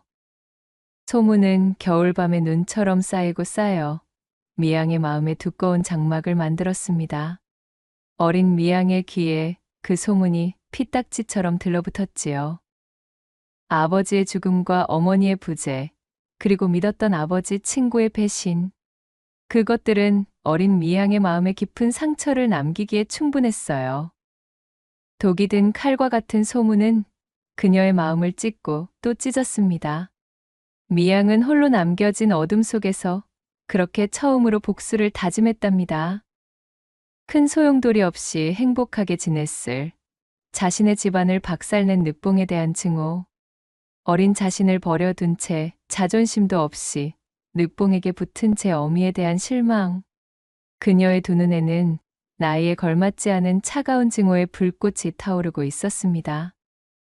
외할머니와 살던 미향이 더욱 나이가 차자 그녀는 또래의 사내 녀석들이나 하는 일에 앞장서며 힘을 키워나갔어요. 자신을 거두느라 노년의 고생이 많은 외할머니에게 보은하기 위해 그리고 먹고 살 궁리를 해결함과 동시에 복수를 위한 발판으로 사용할 목적으로 외할머니의 친척이 운영하는 대장간에 들어가 시동으로 허드렛 일을 하고 있었지요. 미양의 전후 사정을 모두 알고 있던 대장간직의 영감은 계집을 시동으로 들인다는 주변의 비웃음도 아랑곳 없이 미양을 받아주었습니다. 그러던 어느 날 도끼를 쥐어들고 산으로 올라간 미향이 대장간에서 사용할 나무를 하고 있었습니다. 시원스러운 도끼질로 한창 나무를 패고 있는데 문득 등 뒤에서 검은 두루마기와 복면을 갖춘 낯선 사내가 나타나 시퍼런 단검의 칼끝을 미양의 목에 대고는 낮게 으르렁거리는 것이었어요. 계집, 지금부터 내 말을 잘 듣거라. 고민할 필요도 없이 너는 이 자리에서 바로 죽은 목숨이다. 그렇게만 되뇌이며 살면 되는 것이야. 나는 내 칼에 어린 계집의 피를 묻히기는 싫은 사람이니 이 길로 너는 멀리 도망을 치거라. 앞으로 네 외할미와는 연락도 하지 말고 네가 버젓이 살아있다는 것이 알려지면 너도 죽고 나도 죽는 것이니 아령을 베푼 내 선의를 후회하게 만들지 않기를 바라마. 그 말을 남긴 사내는 날렵한 동작으로 미양의 댕기머리, 끄트머리를 싹둑 잘라 취하고는 흔적도 없이 어디론가 사라져버렸습니다. 마압소사. 혼이 빠진 미양은 하마터면 그 자리에서 치마의 소피를 볼 뻔했지요. 털썩 주저앉아 멍하니 있던 미양은 누군가 자개까지 써서 자신의 목숨을 노리고 있다는 사실에 덜컥 겁이 났어요. 하지만 차마 그대로 떠나버릴 수는 없었기에 공면사내의 충고를 무시하고 외할머니에게 들러 자신을 걱정하지 말라 짧은 말만 남긴 뒤 그렇게 고향 땅으로부터 멀리 도망쳐버렸습니다. 소식이 들리지 않을 만큼 정신없이 도망쳐 먼 곳을 향한 미향은 발길이 닿은 주막집에 참모 노릇도 하다가 또 어느 날에는 박물가게 시동 노릇도 하며 제 이름도 버리고 하루하루 근근히 살아가고 있었습니다. 그렇게 기약 없는 여정을 계속하던 그녀는 마침내 고향과 멀리 떨어진 작은 고을에 한 대장간에 정착하게 되었지요. 웬 계집이 대장간에서 일을 시켜달라고 하는 거요? 대장간이 뭐 하는 곳인지 몰라서 그려? 이 녀석아, 쇠붙이 만지는 일이 어디 그리 만만해 보이더냐? 바쁘니 썩 꺼지지 못해. 제발 부탁입니다. 대장간에서 일해본 경험은 있으니 그저 끼니만 때우게 해주시고 지붕만 내어주신다면 무슨 일이든 할 수 있어요. 이제 더는 떠돌 여력도 남지 않은 몸이니 이대로 받아주지 않으실 참이시면 차라리 저를 이 자리에서 때려 죽이든 하셔요. 에이, 몰라. 마음대로 하시오. 가족도 없이 홀로 쓸쓸하게 일하던 대장간 주인은 당돌하게 들이닥쳐 일을 시켜달라 조르는 이 미양의 기백이 마음에 들어 그렇게 그녀를 받아주게 되었지요. 예전의 경험을 살려 풀무지를 하며 미양은 힘을 키워나갔습니다. 대장간지기를 도와 굳은 일도 마다하지 않으며 그렇게 자신의 여린 마음을 망치질하며 벼려내듯 다져갔지요. 시간은 더욱 흘러 이제는 대장간 주인의 두터운 신임까지 얻은 미양. 그녀의 과거사까지 모두 알고 있던 대장간 주인은 흡사 미양의 양아버지처럼 그녀를 보살펴 주었답니다. 햇살이 쨍쨍하던 어느 날 풀무지를 하다 말고 땀을 훔치던 미양이 대장간 주인에게 물었어요. 아재, 헌데 그 남자는 어찌하여 나를 죽이려 했을까요? 그 말에 망치를 내려놓고 먼 하늘을 바라보던 대장간 주인이 답했지요. 미양이 네 아버지의 원수, 그 늦봉이라는 자가 보낸 자객이겠지. 그리 보는 것이 제일 정확할 게다.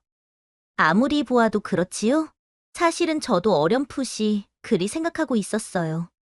노다지를 발견한 후 우리 아버지를 낭떠러지에서 떼밀어 죽였다는 소문이 파다히 도니 아마도 그 씨인 나를 가만히 두는 것은 불안했겠지요. 내가 만약 사내였으면 진즉에 나를 없애버리러 왔을 거예요. 성장하여 제 아비 원수를 갚겠다 설치면 골치 아프니까. 계집이니 만만히 보고 그저 자객을 보낸 것이겠죠. 덕분에 목숨을 건사하고 또한 나같이 착하디 착한 대장간 주인을 만나 제법 훌륭한 대장간 시동이 되었으니 이 또한 팔자 아니겠느냐? 참네, 아재만큼 지독한 스승이 어딨다고? 하루 종일 어찌나 잔소린지. 아주 풀무질보다 그놈의 잔소리 때문에 더 죽겠는걸. 미양의 귀여운 투정에 대장간 주인이 껄껄 이를 드러내며 웃었고 미양은 골똘히 생각에 잠기더니 다시 입을 열었답니다. 헌데 아재, 그 자객은 어찌하여 나를 살려주었을까요? 아직도 그것이 가장 궁금해요.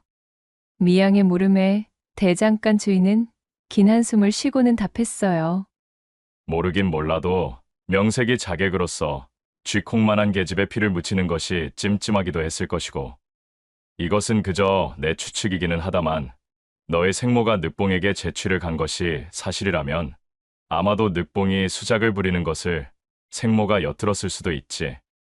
거금을 주어서 자객을 회유했을 수도 있는 것이고 말이야. 흥, 나를 버리고 떠나놓고 그런 어미의 노릇이나 할 생각이 과연 들었을까요? 얘야, 미양아, 그것은 모르는 일이다. 천륜과 인연이라는 것이 어디 그리 말처럼 쉬운 것이겠누. 너만 하더라도 일이 흘러들어 내 밑에서 일하고 있을 줄 낸들 미리 알았겠느냐? 대장간 주인이 희죽 웃으며 말했고 미양은 씁쓸한 얼굴로 고개를 끄덕였습니다. 그녀는 대장간에서 곁눈질로 배운 대로 쉬는 시간 틈틈이 호미를 불에 달궈 단검을 만드는 연습을 게을리하지 않았습니다. 하도 미양이 네 녀석이 성화이기에 내 기술을 전수는 해준다마는 과연 이것이 잘하는 짓인지는 모르겠구먼. 이 녀석아, 지금은 귓구녕에 들어오지도 않겠지만 원수를 원수로 갚으면 너도 같은 인간으로 전락하고 마는 게야. 아재, 그게 대체 무슨 소리예요? 나는 반드시요. 예? 언젠가는 반드시 제가 직접 만든 이 단검으로 늑봉 그 빌어먹을 작자의 염통에 깊숙이 복수를 해줄 것이라 이 말입니다. 아무리 아재일지라도 그것만은 막으려 하지 마셔요. 물론 지금은 네 마음속의 분노가 커 그렇게 생각하겠지만은 아이 참, 아재! 미양을 걱정하며 입이 닳도록 충고하는 주인의 태평한 말이 분노로 일그러져 있던 미양의 귀에 들어올 턱이 없었습니다. 그러던 중 복수 말고는 다른 곳에 시선을 둘 일이 없던 미양에게도 산뜻한 봄내음 물씬한 새로운 인연이 닿게 되었습니다. 대장간에 주문이 들어왔던 농기구들이 완성되어 이를 수레에 싣고 배달하던 그녀의 앞에 웬 사내 하나가 떡하니 등장하게 된 것이었어요. 번듯한 기와집 대문을 직접 열고 나와 농기구들을 받은 사내의 이름은 제적으로 그는 미양을 보자마자 깜짝 놀라며 물었습니다. 아니, 이 무슨 신비한 경우요? 조선 땅에서 여인이 대장간에 몸을 담고 있는 경우도 있었소이까? 그러자 기분이 상한 미양이 쏘아붙이듯 대답했지요. 머스매구 여시개고 간에 거 주문한 쇠붙이만 잘 만들면 되는 일 아니오? 어째 나를 향한 그 눈알이 계집이랍시고 딴지라도 걸듯한 모양새요? 흉흉한 미양의 대답에 제적은 오해라는 듯 대꾸했습니다. 어허, 이 사람 참. 내 그런 의미로 한 말이 아니오. 그저 말 그대로 좀체 없는 일을 눈으로 보았으니 신기하여 꺼낸 말이었다오. 내 언사의 기분이 상하였다면 내 사과하겠소. 유연하게 사과하며 사람 좋은 웃음을 펼치는 제적을 바라보던 미양은 입술을 삐죽이며 마지못해 사과를 받아주었습니다. 이후로도 제적은 자신의 앞으로 소유한 많은 농지에 소작이라도 놓는지 때마다 심심찮은 농기구와 철기구 물량을 주문했어요. 그러면서 배달은 꼭 미양이 와주었으면 좋겠다는 사족을 붙였지요. 발주한 물건이 완성될 때마다 미양은 씩씩 콧김을 뿜으며 무거운 수레를 끌고서 제적의 집까지 배달을 하게 되었고 힘들어 죽겠네 진짜. 왜 매번 날더러 가져오라 그러는 것이오? 이거 참말로 가냘픈 아녀자 취급을 너무 안 하셔도 문제구만.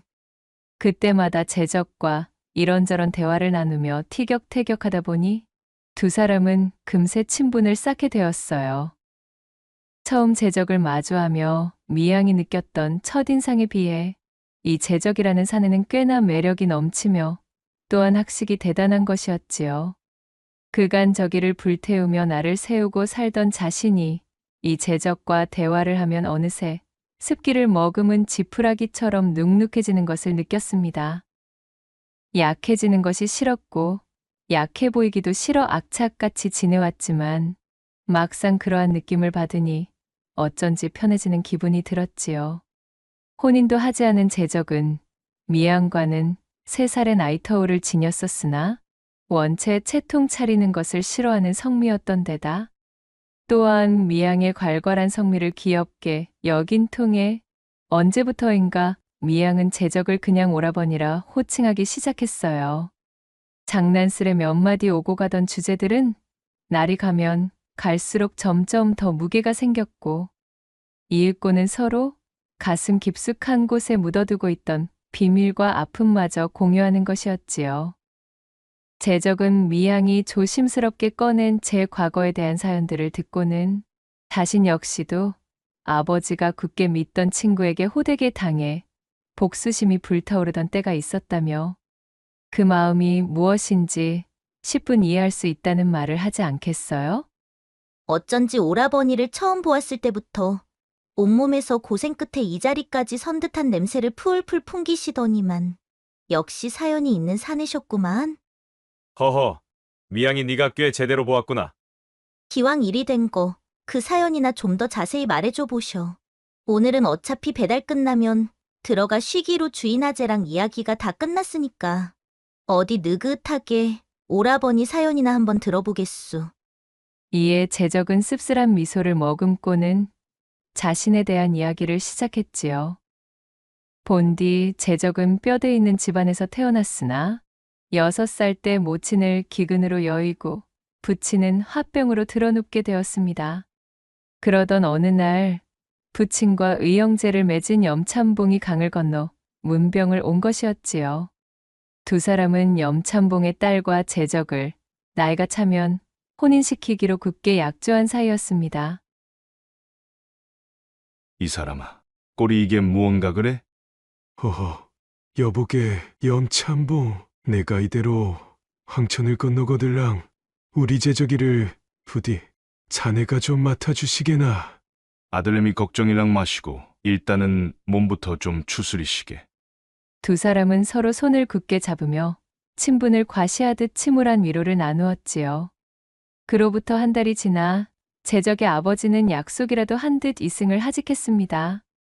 크나큰 슬픔을 느낄 새도 없이 제적은 아버지의 유언대로 염참봉네 집으로 들어가 신세를 지게 되었어요. 선친의 의형제라 자부하던 염참봉은 6살짜리 제적의 거처를 하인들이나 쓰는 행랑으로 정해주는 것이었답니다. 행랑채에 기거하게 된 제적은 마당도 쓸고 잔심부름도 하며 눈칫밥을 먹지 않으려 애썼습니다.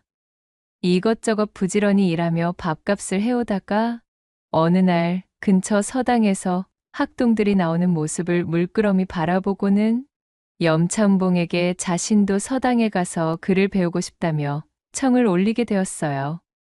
뭐시라고? 이놈아, 네가 글은 배워서 어디에 써먹을 테냐? 너는 잠자코 우리 집에서 일하면서 네 나이 16이 차면 나의 사위가 돼 우리 집 살림을 꾸려가야 하는 법이요. 생각을 해보아라. 내가 아들이 있더냐 양자가 있더냐. 내가 없으면 바로 네가 이 집의 주인이 되는 거야 이놈아. 그러니 글공부 같은 한심한 소리 말고 열심히 일이나 하거라.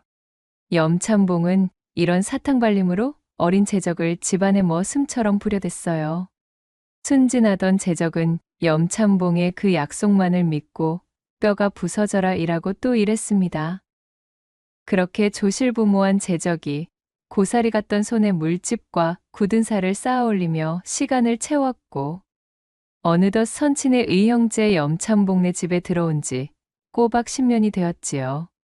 16이 된 제적은 염참봉의 딸과 혼례를 올릴 바로 그 해가 되었음에 기뻐했습니다. 입춘이 지난 따뜻한 봄의 어느 날 염참봉은 제적에게 뜬금없는 심부름을 하나 시키는 것이었어요. 야 이놈아, 너 말이다. 오늘 내 심부름으로 황달제에 잠시 다녀와야 쓰겠다. 그 말을 들은 제적은 깜짝 놀라고 말았지요. 아니 어르신, 황달제라뇨? 그 고개는 산적이 활개를 치기로 악명 높은 고개 아닙니까? 그 사내놈이 것부터 집어먹기는 쓸데없는 걱정할 필요가 전혀 없다 이놈아. 내가 건네주는 이 서찰과 물건을 가지고 황달제 꼭대기로 올라가면 나와 약조한 사람이 기다릴 것이요. 부지런히 걸으면 아마 내일쯤 그곳에 당도할 수 있을 것이요. 네가 다녀오는 대로 우리 딸과 혼인할 준비를 서두르고 있을 테니 싸게 다녀와. 염참봉의 말에 금세 신이 난 제적은 그가 건넨 서찰을 품에 소중히 갈무리한 채 겹겹이 싼 길고 묵직한 물건까지 챙겨 대문을 나섰지요. 한참을 걷고 걸어 저녁 나절이 되자 부슬부슬 내리는 찬비를 맞고 오들오들 떨게 된 제적은 눈에 들어온 주막으로 서둘러 들어갔습니다. 뜨끈뜨끈한 구들방에 들어가 가장 먼저 한 일은 제 품 안에 넣어두었던 젖은 서찰을 곱게 펴 방바닥에 놓고 말리는 것이었지요. 노자가 부족했던 제적은 주막에서 만나 한방에서 함께 유숙할 노스님과 같이 있었는데 노스님이 흘끔 제적이 펼쳐놓은 서찰을 흘겨보더니만 이내 펄쩍 뛰며 놀라지 않겠어요? 아니, 이복에나 젊은이, 자네 그 서찰을 보고도 어찌 아무렇지도 않은 겐가? 혹시 까막눈인가? 얼씨구, 아니 스님, 아무리 유숙하는 처지라고는 해도 어찌 남의 편지를 훔쳐보고 그러십니까요? 제적이 눈을 잔뜩 흘기며 대꾸하자 노스님은 어처구니가 없다는 듯 제적의 머리를 쥐어박으며 일갈했어요. 이런 아둔한 사람 같으니 이 서찰에 써진 글씨를 내가 읽어줄 터이니 그런 맹랑한 소리를 하기 전에 한번 드러나 보라 이 말이네. 친애하는 황달제 산채의 두목님 올해의 진상품으로 명장이 3년에 걸쳐 빚어낸 명검을 구하여 올립니다. 이 명검의 칼날은 예리하기로 정평이 나 있으니 부디 이것을 받아주시고 굽어 살펴 주시옵소서. 또한 예리함을 시험해보고 싶으시면 이 서찰과 명검을 가지고 심부름간 녀석의 목을 쳐서 끝내주셔도 좋습니다. 하니 부디 꼭 그래 주십시오. 아니, 뭐라고요? 정말 그 서찰에 글이 써있단 말입니까? 보아하니 자네 강 건너 고을의 염참봉 심부름으로 온 모양이로구만. 염참봉이 매년 황달제의 산적 두목에게 공물을 바치며 약탈과 화를 면해왔던 것은 장안에 바다하게 소문이 나 있는 사실이지. 그 욕심 많은 중생과 무슨 약조를 맺었는지는 내 모르겠다만 아마도 약조를 지키고 싶지 않아 까막눈인 자네를 이 심부름의 재료로 사용한 모양이로군. 말도 안 됩니다. 어찌 우리 아버지의 의형제라는 사람이 나에게 이런 짓을 한단 말입니까? 딸과 혼인을 시켜주겠다는 말을 철석같이 믿고서 10년간을 개처럼 일해온 나에게 어찌? 어허, 나무 아미타불.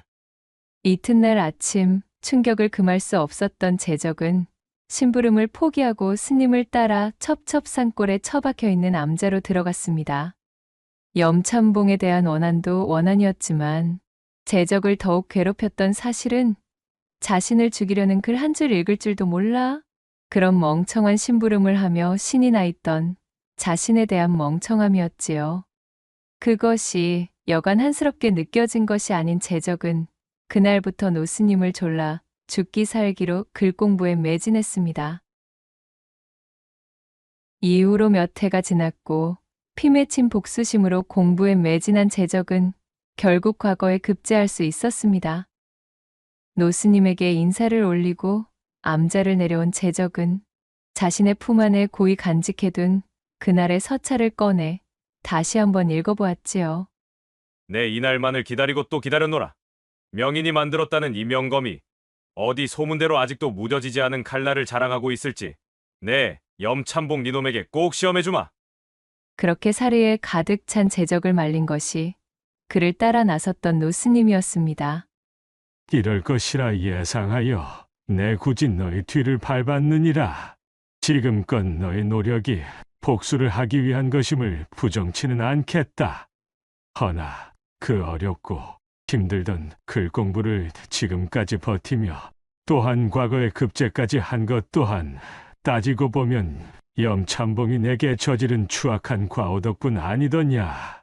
머슴처럼 일만 하던 일자무식이 이제 과거급제라는 번듯한 배경이 생겼으니 복수 따위는 있고 그 명검을 바람 미천으로 삼고 너의 기구한 인생을 새롭게 시작해보거라. 복수에 매몰되면 남은 너의 인생도 영원히 기구해질 뿐이니라.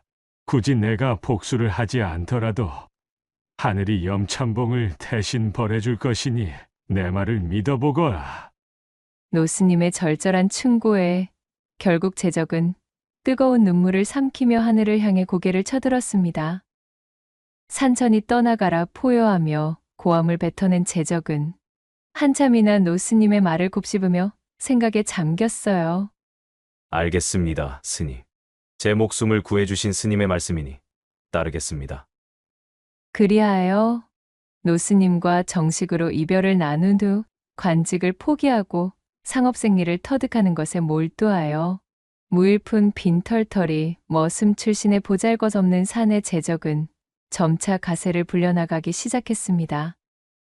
이윽고 남부럽지 않은 문전옥답과 기와집을 마련하여 지금에 이르게 된 것이었지요. 길게 이어진 제적의 이야기가 끝나자 씩씩거리며 듣고 있던 미향이 버럭 화를 내며 소리쳤습니다. 말도 안 돼. 용서가 되던가요? 참으로 속도 좋습니다. 그래. 아무리 목숨을 구해준 스님이 말하셨다고는 하나 어찌 그런 죽일 놈을 용서한단 말이오? 그놈 덕택에 공부하여 떵떵거리게 되었다는 것은 수운 궤변일 뿐입니다. 약조를 지키기 싫어서 오라버니를 해치려던 그 염참봉이라는 놈 아직도 잘 먹고 잘 살고만 있을 거요. 그러자 제적이 온화한 웃음을 머금으며 말했어요. 물론 나도 그땐 너처럼 그리 생각하였지. 허나 사필귀정이라고 하지 않던 물인대로 거두는 법이며 또한 명심보감에는 종과득과 종두득두라는 말이 있지. 오이씨를 심으면 오이를 얻고 콩을 심으면 콩을 얻는다는 말이란다. 내 손으로 끝맺은 복수가 아니더라도 염참봉은 아마 편히는 살지 못할 거야. 그리고 복수는 또 다른 복수를 낳는 법이지. 염참봉의 딸이 자신의 아비를 죽인 나를 원수로 삼으면 이 굴레는 영원히 끊어지지 않는 법이니까. 나한테까지 그런 개똥 철학을 강요할 생각은 마셔요, 오라버니.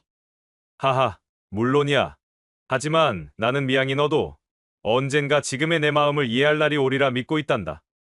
그날이 오면 너도 비단 네 손에 피칠갑을 하는 복수만이 무조건 옳다고만 생각하지는 않게 될 거야. 천망회에 소이불루라 하였으니 하늘의 그물이 드넓고 엉성하여도 결코 새는 법은 없다 이 말씀이지. 제적의 말을 유심히 듣고 있던 미향은 고개를 올려 하늘을 바라보았습니다. 천천히 흘러가는 구름이 어쩐지 오늘따라 얼기설기 엮은 그물처럼 보이는 것이었지요. 바보 같은 소리 말아요. 입술을 삐죽이며 투덜대는 미향의 머리를 제적은 웃으며 쓰다듬어 주었어요. 제적의 따뜻한 손길에 미향의 양볼은 발갛게 물들기 시작했답니다. 시간이 흘러 봄비가 추적추적 오는 어느 날이었습니다. 미향은 대장간에서 풀무질에 여념이 없었고 거래처를 들르기 위해 대처까지 나갔던 대장간 주인이 거진 열흘 만에 돌아왔지요. 참으로 세상에, 미양아, 이것이 다 무슨 일이다냐. 헐레벌떡 돌아온 대장간 주인이 새파랗게 질린 얼굴로 호들갑을 떨자 심드렁이 그를 맞이하던 미향은 눈썹을 세우며 대답했어요. 아이고, 아재요. 대체 왜 이리 호들갑이에요? 대장간 안으로 들어와 바닥에 털썩 주저앉은 대장간 주인이 물을 벌컥벌컥 들이켜고는 대꾸했지요. 내가 거래처에 들렀다가 미양이 너의 철천지 원수에 대한 소식을 듣게 되었지. 뭐하냐? 예? 누구요? 늑봉이라는 사내 말이다. 너의 아버지를 배신했다는 그 작자. 대장간 주인의 말에 미양의 두 눈이 번뜩였습니다.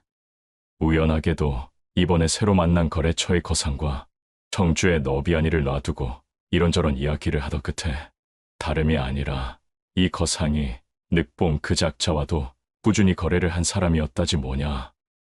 그리하여 내 술김에 이것저것 캐내고 보니 그 사람 말이 너희 모친과 새로이 살림을 차렸다는 것도 사실이라더구나. 헌데 모친과 늑봉 사이에 얻은 두 아들이 그만 하천에서 멱을 감다가 익사하고 말았다지 뭐냐. 아우가 물에 빠지니 그걸 구하겠다며 형마저 뛰어들었다는구만. 둘 다 물에서 나오지 못하고 황천길로 갔다 오니 세상에 어찌 이리 안타까운 일이 다 있느냐. 결국 너희 모친마저도 정신을 놓고 먼저 간 두 아들들을 돌보러 가겠답시고 그만 스스로 하천에 몸을 던졌다는구나. 생모가 황천으로 떠났다는 믿기 힘든 소식에 미양은 저도 모르게 눈시울이 붉어졌습니다. 자신을 버리고 철천지 원수와 새살림을 차린 그녀를 늘 증오하며 살아왔다 여겼지만 주르륵 흘러내리는 뜨거운 눈물이 천륜을 거스르지는 못했음을 알리고 있었지요. 헌데 이것이 끝이 아니었습니다. 졸지에 제 식소를 모조리 잃은 늑봉은 그 길로 충격을 받고는 몸져 누워 병을 얻었다고 하는구나. 매일 밤마다 홀로 대궐 같은 집에 들어누워서는 피를 한 요강씩 토하며 보통 속에 몸부림을 치고 있다는군. 사는 것이 사는 게 아닌 몰골로 겨우 숨만 붙어 있다나 뭐라나. 대장간 주인의 이야기에 싸늘하게 굳어있던 미양의 낯빛이 웬일인지 점차 온화해지기 시작했어요. 그것을 본 대장간 주인이 미양의 어깨를 부드럽게 토닥이며 한층 진정된 목소리로 말했습니다. 미양이 네가 늘 복수를 하겠다며 달았던 그 단검 말이다. 지금이라도 늑봉 그 작자를 찾아가 복수를 하겠다면 나는 말리지는 않겠다. 그 단검으로 늑봉의 숨통을 끊어놓는다면 오히려 지금 그의 고통을 편안하게 만들어주는 일이 되겠지. 모든 것은 너의 선택에 달린 일이야. 부디 현명한 결정을 하기를 바란단다. 나는 이제 남은 너의 행복을 찾기를 바랄 뿐이야. 대장간 주인의 말을 들은 미향은 결국 오열하며 그의 품에 안겨 마치 어린아이처럼 펑펑 눈물을 쏟고 말았습니다. 그리고 그 다음 날이 되어 미양은 자신의 모친이 뛰어들었다는 하천을 찾아갔어요. 늘 품에 지니고 다니던 단검을 꺼내 깊은 하천 속에 던져버린 그녀는 큰절을 2번 올려 자신을 버리고 간 어미에게 마지막 인사를 던졌지요. 편히 쉬셔요. 이젠 나도 그만 놓아드리겠습니다, 어머니. 이후 대장간으로 돌아온 미향은 오랜 기간 지녀온 제 가슴 속의 응어리를 조금씩 털어내고 대장간 주인과 함께 대장간을 부흥시키는 것에만 몰두했지요. 오갈 데 없는 자신을 걷어주고 또한 기대할 어른의 부재를 채워준 대장간 주인을 제 아비처럼 모시며 그의 일을 도왔어요. 또한 제적과의 만남에도 불씨를 지펴 복수심으로 스스로를 망가뜨리는 일을 경고한 그의 성견지명에 다시금 감탄하는 계기를 마련하게 되었답니다. 이후 두 사람은 서로를 향한 연심을 키워나가 매우 돈독한 사이로 발전하게 되었고, 그렇게 늦음막이 혼례를 올리고 초야를 치르던 날, 각자가 서로의 아픔을 돌봐주며 함께 보듬는 존재가 되어주기로 깊은 약조를 하여 여생을 행복하게 지냈다는 후문이 전해지고 있사옵니다. 마지막 3번째 이야기 시작합니다. 옛날 옛적 한양의 근사한 기와집의 주인 홍판서는 이름난 만석군의 부자였습니다. 기름진 논밭이 끝없이 펼쳐져 있고 집 안에는 돈과 곡식이 넘쳐 흘렀지요. 대대손손 벼슬을 명문가의 자손으로 그 권세 또한 하늘을 찌를 듯했습니다. 조상 대대로 내려오는 귀한 골동은 그 가치를 쉬이 매길 수 없을 정도였어요. 그러나 이 모든 것을 제쳐두고 홍판서가 가장 자랑스러워하는 것은 따로 있었습니다. 바로 혼기가 꽉 찬 외동아들 호권이었답니다. 호권은 신원서판, 즉 신수, 말솜씨, 글재주, 판달력, 그 어느 하나 빠지는 것이 없었습니다. 훤칠한 키에 뚜렷한 이목구비는 보는 이의 눈길을 사로잡았고 학문에 대한 깊이와 식견 또한 남달랐습니다. 글 솜씨는 어찌나 뛰어난지 붓을 들면 한 폭의 그림과 같은 글이 쏟아져 나왔지요. 옳고 그름을 판단하는 능력 또한 뛰어나 주변 사람들은 그의 지혜에 감탄하곤 했습니다. 이렇다 보니 당연히 홍 판서의 집에는 매파들의 발길이 끊이지 않았지요. 혼기가 찬 아들의 짝을 찾기 위해 문지방이 닳도록 드나들었습니다. 고관대작의 집안에서 줄줄이 청혼이 들어왔고 아름답고 현숙하기로 소문난 규수들의 혼담이 끊이지 않았어요. 하지만 홍 판서는 매파들의 말에도 혼담이 오가는 규수들의 초상화에도 눈길 한 번 주지 않았습니다. 그의 마음은 이미 정해져 있었기 때문입니다. 홍 판서는 어릴 적 중마고우였던 백초씨와 혼약을 맺은 상태였습니다. 비록 지금은 백초씨 집안의 형편이 예전 같지 않았지만 홍 판서는 친우와의 신의를 저버릴 생각이 없었답니다. 허나 홍 판서의 부인은 이러한 남편의 고집이 마음에 들지 않았지요. 대감, 젊은 시절의 한 혼약을 정말 지킬 셈이십니까? 대감의 친구는 이미 저승으로 떠난 지 오래 그 집의 가세 또한 몰락하였기에 우리 호권이 그 집 딸과 혼례를 치른다면 세상의 웃음거리가 될 것이 자명합니다. 어허, 여보시오. 부인, 내 이미 백초씨와 굳은 약조를 맺은 지가 오래입니다. 어찌 그 약속을 저버릴 수 있겠소?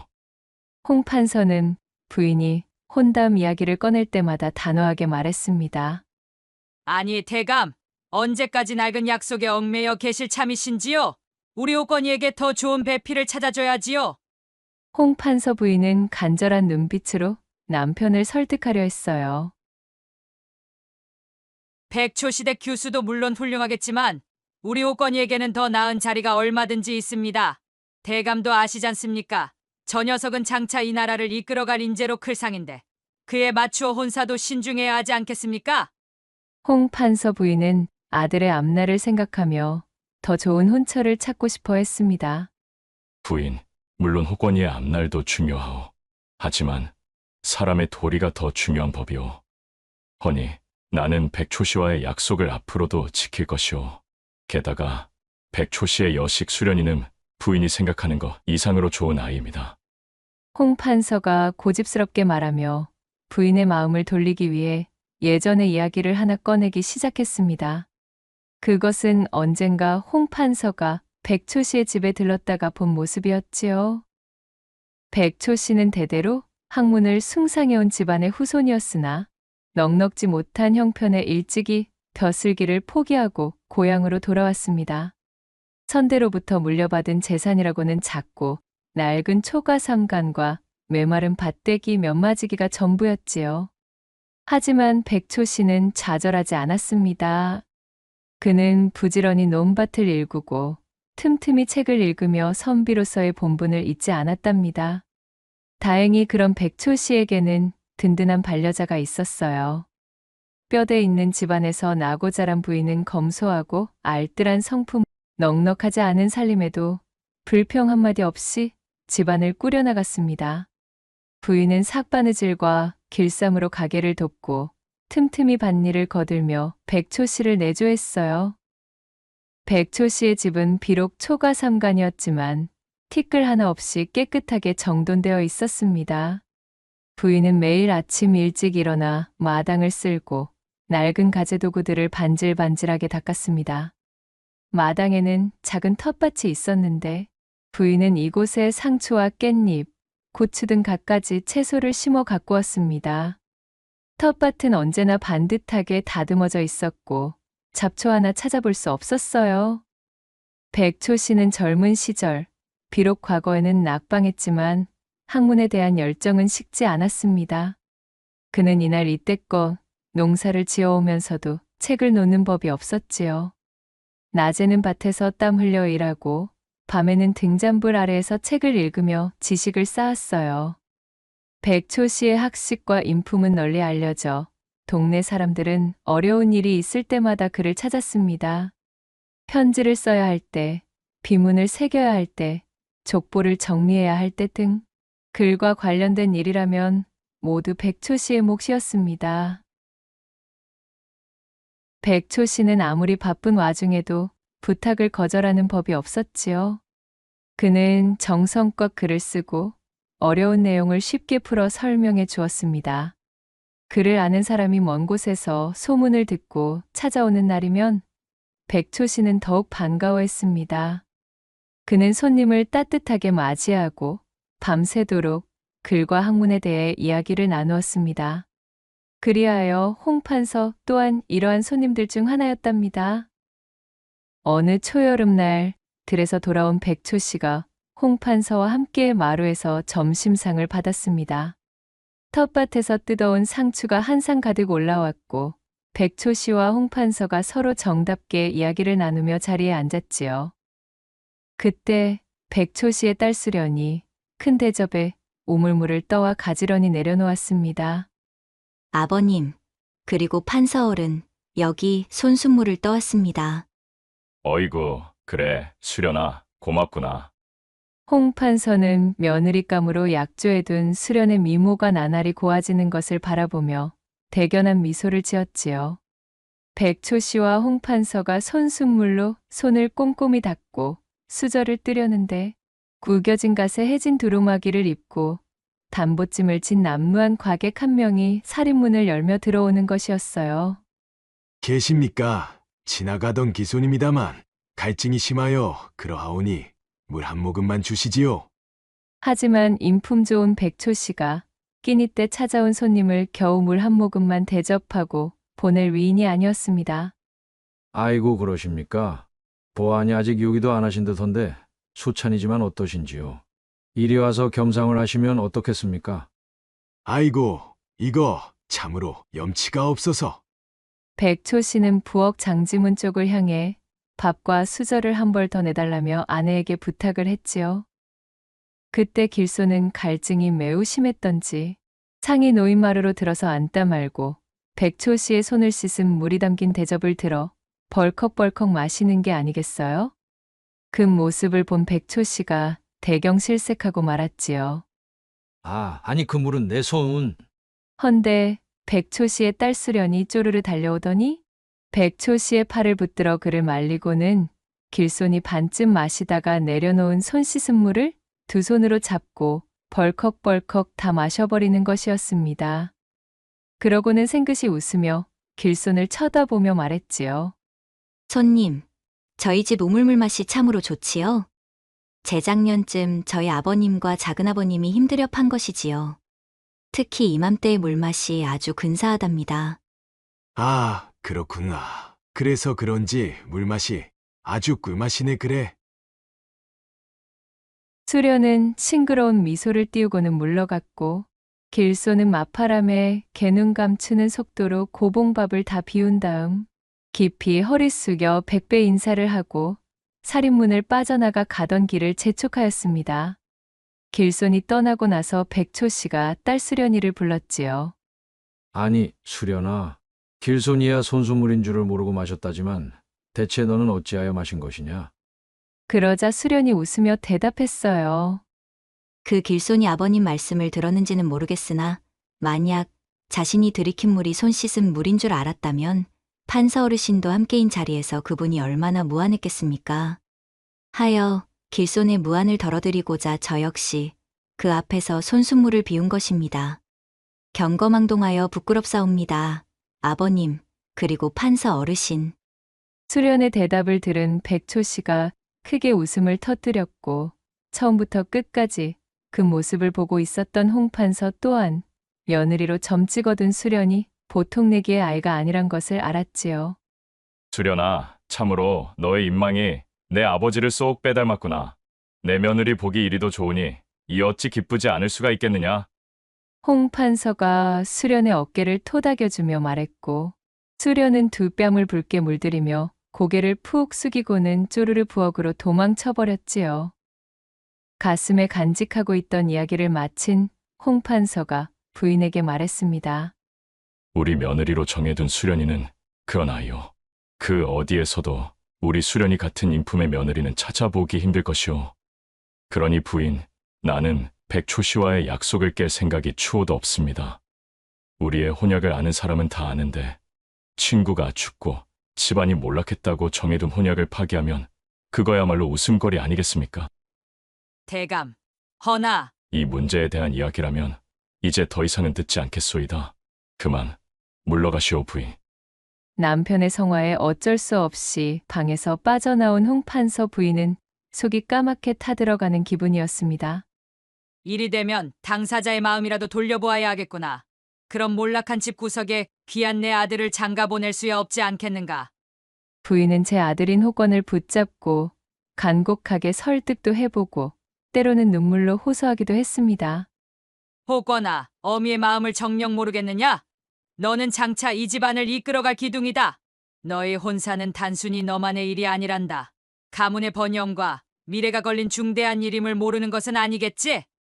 홍판서 부인은 애절한 목소리로 아들을 설득하려 했어요. 하지만 부전자전, 호건의 마음 역시 홍판서처럼 확고한 것이었지요. 어머님, 물론 어머님의 마음을 모르는 바가 아닙니다. 허나 소자 아버님의 뜻을 따르는 것이 옳다고 생각합니다. 아버님께서는 오랜 시간 동안 백초씨 어른과 신의를 지켜오셨습니다. 소자 역시 그 약속을 깨뜨릴 수 없습니다. 호건은 정중하지만 단호한 어조로 대답했습니다. 아버지의 뜻을 거스르는 것은 자식된 도리가 아니라고 생각했지요. 게다가 호건 역시 이미 수련과는 깊을 대로 깊은 사이였기에 그녀가 아닌 다른 여인과 혼인하는 것은 상상조차 할 수가 없었지요. 어머님, 걱정 마십시오. 수련낭자는 훌륭한 여인입니다. 수련낭자가 집안의 사람으로 들어온다면 능히 가문을 빛낼 인재이오니 너무 나를 세우지 않으셔도 됩니다. 하지만 얘야, 호건은 어머니를 안심시키려 애썼지만 홍판서 부인의 마땅찮은 마음은 쉬이 가시지 않았답니다. 결국 설득만으로는 집안의 두 남자를 꺾을 수 없다 판단한 판서 부인은 장꾀를 하나 떠올리게 되었습니다. 어차피 집안에 들이는 것을 막을 수 없다면 집안에 들인 이후 내쫓을 방법을 마련하면 되는 것 아니겠는가? 누가 뭐라고 안들 그런 집안의 며느리는 내 절대 두고 볼 수가 없느니라. 그렇게 시간이 흘러 그해 가을, 결국 호건과 수련의 혼례가 수련의 집 마당에서 치러졌지요. 소박하지만 정갈한 혼례식이었습니다. 혼례가 끝난 이후 호건은 제 신부인 수련을 데리고 본가로 들어왔지요. 아버님, 어머님, 앞으로 이 집안의 사람으로서 한 점 부족함이 없도록 항시 노력하겠습니다. 시부모에게 고개 숙여 인사를 올리는 수련은 밭꽃처럼 희고 깨끗한 인물이었어요. 단아한 이목구비에서 나오는 청초한 아름다움에 옆에 서 있던 신랑 호건은 입이 귀에 걸릴 지경이었습니다. 그래. 내 새아가 네가 너희 아버지를 닮아 성품 또한 반듯하고 조신함을 모르지 않는 바이니 너무 그리 긴장하며 지낼 것이 없단다. 앞으로 우리 아들을 잘 부탁한다. 홍판서는 흐뭇한 미소를 지으며 며느리를 맞이해 주었지요. 하지만 홍판서 부인의 눈빛은 달랐습니다. 그녀는 눈에 불을 켜고 수련을 노려보고 있었어요. 며느리의 흠을 잡으려는 듯 매서운 눈초리로 위아래를 훑어보았습니다. 그러다 입가에 알듯 모를 듯 야릇한 미소를 슬며시 흘리는 것이었지요. 그래, 어디 한번 잘 해보아라. 그렇게 인사를 마치고 해가 뉘엿뉘엿 저물자 초야를 치르기 위해 마련된 방으로 건너온 호건과 수련. 본가에서 보내는 첫날 밤이로군요. 네, 서방님. 수줍게 마주 앉은 두 사람 사이에는 어색함과 설렘이 뒤섞인 묘한 기류가 흘렀습니다. 방 안에 켜둔 은은한 촛불의 빛이 수련의 얼굴을 타고 춤을 추고 있었어요. 호건은 수련의 맞은편에 앉아 조심스럽게 그녀를 바라보았습니다. 혼인을 하여서 그런지 오늘따라 더욱 아름다워 보입니다. 호건의 부드러운 목소리에 수련의 볼이 발그레하게 물들었습니다. 수련은 수줍은 듯 고개를 숙이고 제 옷구름만 만지작거렸답니다. 저도 서방님이 더욱 늠름해 보이십니다. 수련의 작은 목소리가 귓가를 간지럽혔습니다. 호건은 옅은 미소를 지으며 수련에게 조금 더 다가갔어요. 나는 우리가 이렇게 부부의 연을 맺게 될 날만을 기다리고 있었습니다. 참으로 꿈만 같소. 호권이 수련의 손을 조심스럽게 잡으며 말했지요. 앞으로도 잘 부탁드립니다. 너무도 작고 부드러운 수련의 손을 잡고 호건이 제 마음을 전하기 시작했어요. 나는 그대와 함께 행복한 가정을 이루고 싶소. 서로 아끼고 사랑하며 평생을 함께하며 말이오. 호건의 진심 어린 고백에 수련의 눈가가 촉촉해졌습니다. 수련이 살며시 고개를 들어 호건을 바라보았고 두 사람의 눈빛이 허공에서 얽히며 춘정을 가득 불사르기 시작했습니다. 저도 같은 마음입니다, 서방님.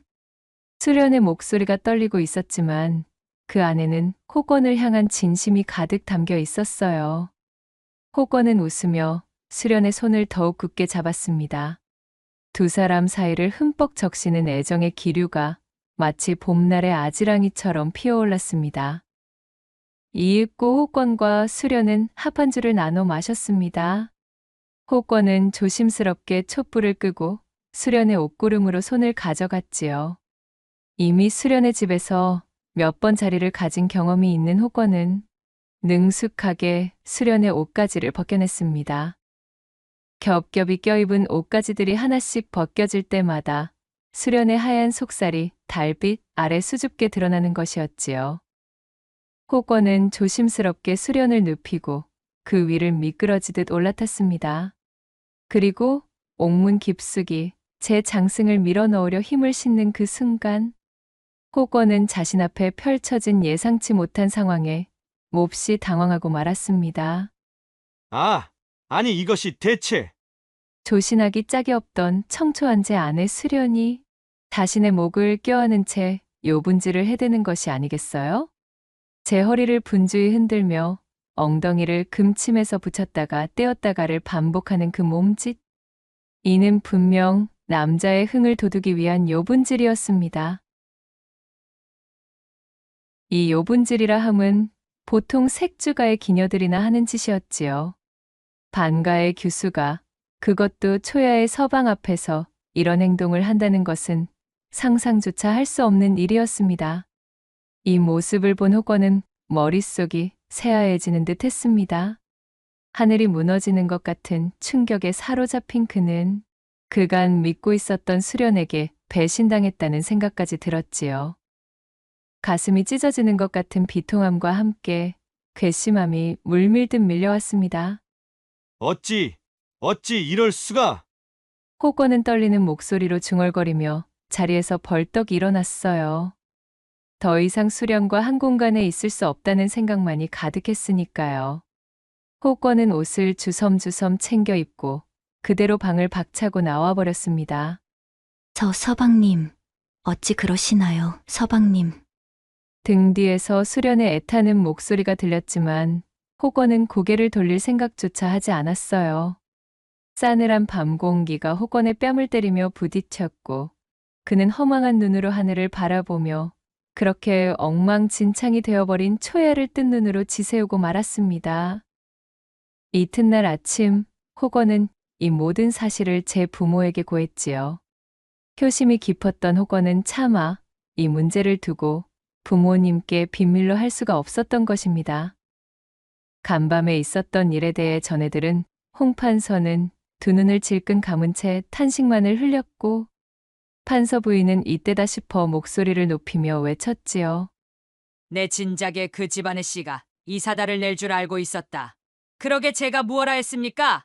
진작 이 혼사를 없던 것으로 하자 하지 않았습니까?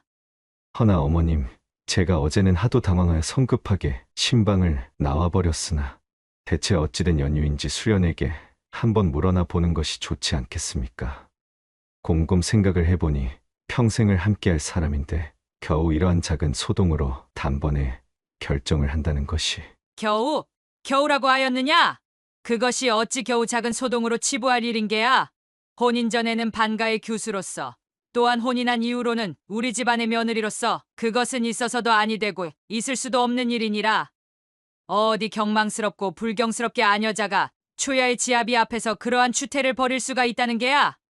더 이상 듣기 싫으니 저 망할 것을 썩 이 집안에서 내쫓아야 한다. 나으리도 그런 줄 아셔요. 저도 더는 듣기 싫습니다. 결국 눈에 불을 뿜는 판서 부인의 대가릴성 앞에 홍 판서와 호권은 꼼짝도 할 수 없었습니다. 그리하여 수련은 품행의 방정맞음을 이유로 친정으로 쫓겨 돌아가게 되었어요. 수련은 변명의 기회도 얻지 못한 채 눈물을 흘리며 집안을 나설 수밖에 없었지요. 대문을 나서며 연신 뒤를 돌아보는 수련의 슬픈 얼굴을 바라보던 호권은 가슴이 미어지는 듯 했습니다. 저 애처로운 모습을 보니 겨우 첫날 밤에 엉덩이를 조금 흔든 것이 다 무엇라고 쪼르르 부모님께 고해 바쳤을까 싶은 마음이 불쑥 자라고 있었지요. 아니 되겠습니다. 어머님, 도저히 아니 되겠습니다. 지금이라도 데리고 오겠습니다. 데리고 와서 사정이라도 한번 들어보는 것이. 경거망동하지 말거라. 이 문제에 대한 이야기는 모두 끝난 것이니 너도 더는 때를 쓰지 말도록 하여라. 어미 꾸짖는 채 어미의 성화에 결국 호건은 이러지도 저러지도 못한 채 그 자리에 우두커니 서서 멀어져가는 수련의 뒷모습을 바라볼 수밖에 없었지요. 그날 이후로 3년이라는 긴 세월이 흘렀습니다. 그 사이 호건은 과거에 급제하여 벼슬길에 올랐고 관직을 얻어 입신양명의 꿈을 이루게 되었습니다. 하지만 그럼에도 불구하고 호건은 전혀 기쁘지 않았어요. 호건에게는 첫날 밤에 벌어진 악몽 같던 일이 여전히 그의 마음속 깊은 곳에 자리 잡고 있었기 때문이었지요. 허나 수련을 마음 깊이 품고 있었던 호건은 이후로 새로운 장가를 들 생각조차 하지 않은 채 홀로 지내고 있었습니다. 수련은 지금쯤 어찌 지내고 있을까? 그때 어머님의 성화에 휩쓸려 눈을 감은 것이 두고두고 후회가 되는구나. 어찌하여 색주집 여인들이나 할 법한 그런 경한 몸짓을 취하였는지 부인을 내쫓기 전에 허심탄회하게 물어나 볼 것을. 평생을 함께하자 약조한 사람에게 나라는 놈은 도대체 어찌하여 그런 태도를 취할 수밖에 없었는가. 참으로 이 조선 천지에 나만큼 아둔하고도 멍청한 사내는 없을 것이다. 혼인을 파기한 이후 호건은 내내 수련에 대한 생각뿐이었지요. 그러나 첫날 밤을 제대로 치르기도 전에 소박을 놓은 아내를 선뜻 찾아갈 용기가 나지 않았던 데다 어영부영 3년이라는 시간까지 흘러버리니 엄두조차 내지 못한 채 마음속으로 수련을 그리워만 하고 있었습니다. 그리하여 호건은 일부러 한양에서 멀리 떨어진 함경도에서 관직 생활을 하며 그날의 기억을 지우려 애쓰고 있었지요. 함경도에서 관직 생활을 하는 동안 한양의 홍판서 댁에서는 호건의 새 혼사를 위한 움직임이 끊이지 않았습니다. 홍판서 부인은 아들이 과거에 급제까지 하여 벼슬길에 올랐으니 이제야말로 좋은 집안의 규수와 짝을 지어줘야 한다고 생각했지요. 호건아, 이제 그만 과거는 잊고 새 출발을 해야 하지 않겠느냐? 언제까지 그런 못난 여인에게 정을 준 것을 잊지 못하여 이리 바보처럼 지낼 작정인 게냐? 홍판서 부인은 한양에 잠시 들른 호건에게 조심스럽게 혼담 이야기를 꺼냈습니다.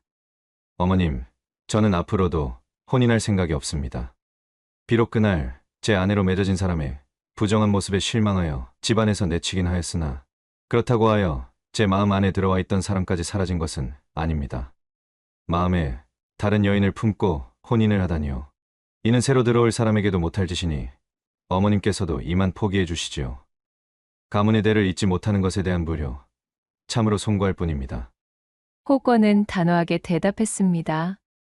홍판서 부인은 답답한 마음에 한숨을 쉬었어요. 호건아, 너의 마음도 이해한다만 좋은 집안의 교수들이 너를 기다리고 있는 것을 모르느냐? 어찌 그 여인들을 만나보지도 않은 채 이리 마음을 닫는다는 것이야. 그러지 말고 한번 혼담으로 거론된 여인들을 들여다나 봐보거라. 못 들은 것으로 하겠습니다, 어머님. 그럼 소자, 이만 돌아가 보겠습니다. 이렇듯 호건은 판서 부인의 강권에 고개를 가로저으며 본가를 벗어나기 일쑤였지요. 홍 판서 부인은 호건이 한양에 올 때마다 혼담 이야기를 꺼냈지만 호건은 번번이 거절했습니다. 그러던 어느 날 호건은 아버지 홍 판서가 병원으로 누웠다는 소식을 듣게 되었어요. 깜짝 놀란 호건이 한달음에 한양으로 달려오자 다행히 홍 판서의 병세는 그리 위중하지 않았습니다. 호건은 아버지의 건강이 회복되고 있음을 확인하고 나서야 겨우 안도의 한숨을 내쉴 수 있었지요. 문안을 들이고 나온 호건은 그날따라 무슨 바람이 불었는지 3년 동안 굳게 잠가두었던 방으로 향했습니다. 그 방은 바로 수련과 첫날 밤을 치르던 그 신방이었어요. 오랜만에 돌아온 방은 낯설면서도 익숙했습니다. 모양새를 보아하니 그날 이후로는 부정을 탄다 하여 사람도 들이지 않은 채 그때 그대로 둔 모습이었어요. 후, 이 방을 마주하니 참으로 머리가 더욱 복잡해지는군. 호권은 그날 밤 촛불에 일렁이는 빛을 잔뜩 머금었던 수련의 아리따운 얼굴이 떠올랐습니다. 그는 머리를 가로저으며 깔려있던 금침 위로 풀썩 누워버렸지요. 그런데 이게 무슨 일인가요? 금침에 들어놓은 자신의 등 뒤에서 정신이 번쩍 들 정도로 따끔한 통증이 느껴지는 것이 아니겠어요? 으악! 따가워! 깜짝 놀라 몸을 일으킨 호건이 이부자리를 살펴보았습니다. 곧이어 그는 믿을 수 없는 광경을 목격하고 말았지요. 이 금침은 분명 3년 전 수련이 초야를 치르던 날 누워 있었던 바로 그 금침이었습니다. 헌데 그 속에는 날카로운 작은 바늘이 위를 향해 여러 개 꽂혀 있는 것이었어요. 제대로 누웠다면 분명 금침에 누워있을 신부의 엉덩이와 허리 부근을 찌르는 위치였습니다. 금침 안에 이런 바늘이라니 이것이 대체... 순간 호건의 머릿속에 번뜩이는 생각 하나가 스쳐 지나가는 것이었지요. 설마! 호건은 3년 전 그날 밤의 일이 단순한 오해가 아니었을지도 모른다는 의심을 품게 되었습니다. 그는 떨리는 손으로 바늘을 모두 빼내고 그날 신방의 이부자리를 마련했던 친모를 찾아갔지요. 친모의 방으로 들이닥친 호건은 서슬퍼런 목소리로 다그쳐 물었습니다. 묻는 말에 바른 대로 답하지 않으면 내 자네를 엄히 다스릴 것이네. 금침 밑에 깔려있던 이 바늘들 대체 누가 시켜서 한 짓인가? 갑작스러운 상황에 친모는 겁에 질려 사시나무 떨듯 떨며 고개를 조아렸지요. 저는 아무것도 모릅니다. 정말 아무것도 모르옵니다. 친모는 눈물까지 글썽이며 호소했지만 이미 의심을 거두지 못했던 호건은 쉽사리 물러서지 않았습니다. 거짓말 마시게! 자네가 아니면 누가 초야를 치를 금침방에 들어와 이런 관계를 꾸밀 수가 있다는 말인가? 누구의 사주를 받은 것인지 어서 사실대로 말하지 않으면 내 자네를 엄벌에 처할 것이야. 분노에 가득 찬 호건의 형용한 기세에 결국 친모는 모든 것을 자백하고 말았습니다. 안방마님이 시켰습니다요. 친모가 울먹이며 겨우 입을 열었고 호건은 눈앞이 새하얗게 변하는 기분으로 자리에 주저앉고 말았습니다. 안방마님, 즉 판서 부인이자 자신의 어미가 바늘을 금침 요 속에 넣으라고 시켰다는 것이었습니다. 즉 아무런 잘못도 없던 수련은 초야를 치르던 그때 그저 금침 위에 누웠다가 바늘이 자신의 몸을 찔러 그것이 아팠기에 허리를 들썩였던 것뿐 요 분질과는 아무런 상관도 없었던 것이지요. 아니, 오히려 자신은 눕자마자 고통에 소리 질렀으나 수련은 그 아픔마저도 초야를 치르는 중 경거망동으로 보일까봐 그조차 입 밖에 내지 않고 꾹 참았던 것이라 생각하니 호건은 하늘이 무너지는 기분이 들었습니다. 내가 대체 무슨 짓을 저지른 것인가? 그런 것도 모르고 이 집안에서 수련을 내쫓다니. 누명을 쓰고 눈물을 흩뿌리던 수련이 대문을 나서며 돌아보던 마지막 그 얼굴이 다시금 떠올랐습니다. 화가 머리끝까지 뻗친 호건은 그 길로 홍 판서에게 모든 사실을 고했습니다. 아들의 이야기를 들은 홍 판서는 믿을 수 없는 충격과 분노에 휩싸이고 말았지요. 자신의 부인이 결백한 며느리이자 중마고우의 딸에게 그런 끔찍한 계략을 꾸몄다는 사실을 믿을 수가 없었습니다. 홍 판서는 분노에 찬 목소리로 하인을 불러 제 부인을 데려오라 명했고 잠시 뒤 떨리는 걸음으로 안방마님이 방으로 들어왔습니다. 대감, 무슨 일로 이리 급하게 찾으신 겁니까? 판서 부인은 영문을 모른 채 불안한 눈빛으로 남편을 바라보았습니다. 당신이 정녕 이러고도 반가의 안주인이란 말이시오. 어찌 갓 시집을 온 며느리에게 그런 참담하고도 몹쓸 짓을 할 수 있단 말이오. 홍 판서는 불같이 화를 내며 부인을 질책했어요. 판서 부인은 그제야 모든 것이 들통났음을 깨달았지요. 대감, 저는 그저 이 집안을 위해 그리한 것뿐입니다. 판서 부인은 변명하려 했지만 홍 판서의 분노는 쉽게 가라앉지 않았습니다. 더 이상은 듣기 싫소. 아무리 생각하여도 당신의 죄는 도대체가 용서를 할 수 있는 수준의 것이 아니오. 당장 이 집에서 나가시오. 오랜 세월 동안 함께 해온 부인이었지만 의와 예를 무엇보다도 중히 생각하던 홍 판서는 자신의 부인이 저지른 일에 대한 책임을 물어 그녀를 집안에서 내쫓고 말았습니다.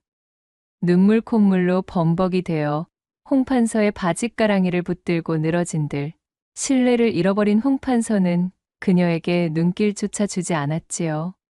결국 판서 부인은 수련에게 행했던 악행을 고스란히 돌려받아 그렇게 달랑 보따리 하나 싸들고는 집안에서 쫓겨나게 되었습니다. 한편 모든 진실을 알게 된 호권은 곧바로 수련을 찾아 나섰어요. 더는 지체할 수가 없었습니다. 내내 마음에 걸렸던 바보 같은 자신의 실수를 바로잡을 수 있는 기회는 지금뿐임을 알고 있었지요. 수소문 끝에 호건은 수련이 친정에서 홀로 지내고 있다는 사실을 알게 되었습니다. 여보! 3년 만에 다시 만난 수련은 여전히 아름다웠지만 얼굴에는 깊은 슬픔과 그리움이 서려 있었습니다. 서방님께서 어찌? 그 수모를 겪고도 자신을 서방님이라 호칭하자 호건의 눈에서 눈물이 터져나오고 말았지요.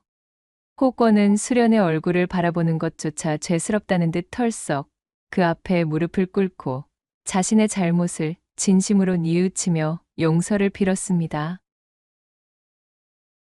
나 같은 글러먹은 종자는 감히 당신 같은 사람의 곁에 있을 자격조차도 없는 망종의 인간이었고요. 내가 잘못했어. 참으로 미안합니다. 당신을 오해하고 씻을 수 없는 상처를 준 것, 게다가 집안에서 내친 것까지 모두 잘못했습니다. 부디 이 못난 놈을 용서해 주시오. 호권은 눈물을 흘리며 간절하게 용서를 구했습니다. 수련은 그런 호건을 지그시 바라보고 있었어요. 서방님, 지난 3년 동안 단 하루도 서방님을 잊은 적이 없었습니다. 어떤 연유에서 저를 내치신 것인지는 정확히 알 수 없었지만 언젠가는 서방님께서 저희 본심을 알아주시리라 믿고 있었사옵니다. 수련은 호건을 향한 변함없는 마음을 고백하는 것이었어요. 호건은 그런 수련을 와락 끌어안으며 외쳤습니다. 미안합니다. 참으로 미안하고 면목이 없습니다. 이제 2번 다시는 당신을 놓지 않겠소. 두 사람은 뜨거운 눈물로 서로의 마음을 확인했습니다. 그렇게 다시 재결합한 호건과 수련은 서로를 더욱 아끼고 사랑하며 부부의 연을 굳건히 맺었지요. 호건은 자신이 수련에게 저지른 실수를 만회하려는 듯 고을의 모든 아녀자들이 부러워할 정도로 수련에게 지극정성을 쏟았습니다. 홍 판서 역시도 쫓겨난 부인을 대신하여 며느리 수련에게 용서를 구했고 또한 며느리를 극진히 아끼며 이후 대를 이을 자식들까지 얻어 행복한 나날을 이어갔다는 후문이 옵니다. 낭독해드린 이야기가 마음에 드셨다면 구독과 좋아요, 댓글로 야담상회를 응원해 주셔요. 늘 잊지 않고 야담상회를 찾아주시는 마님과 선비님들 시청해 주셔서 참으로 감사하옵니다.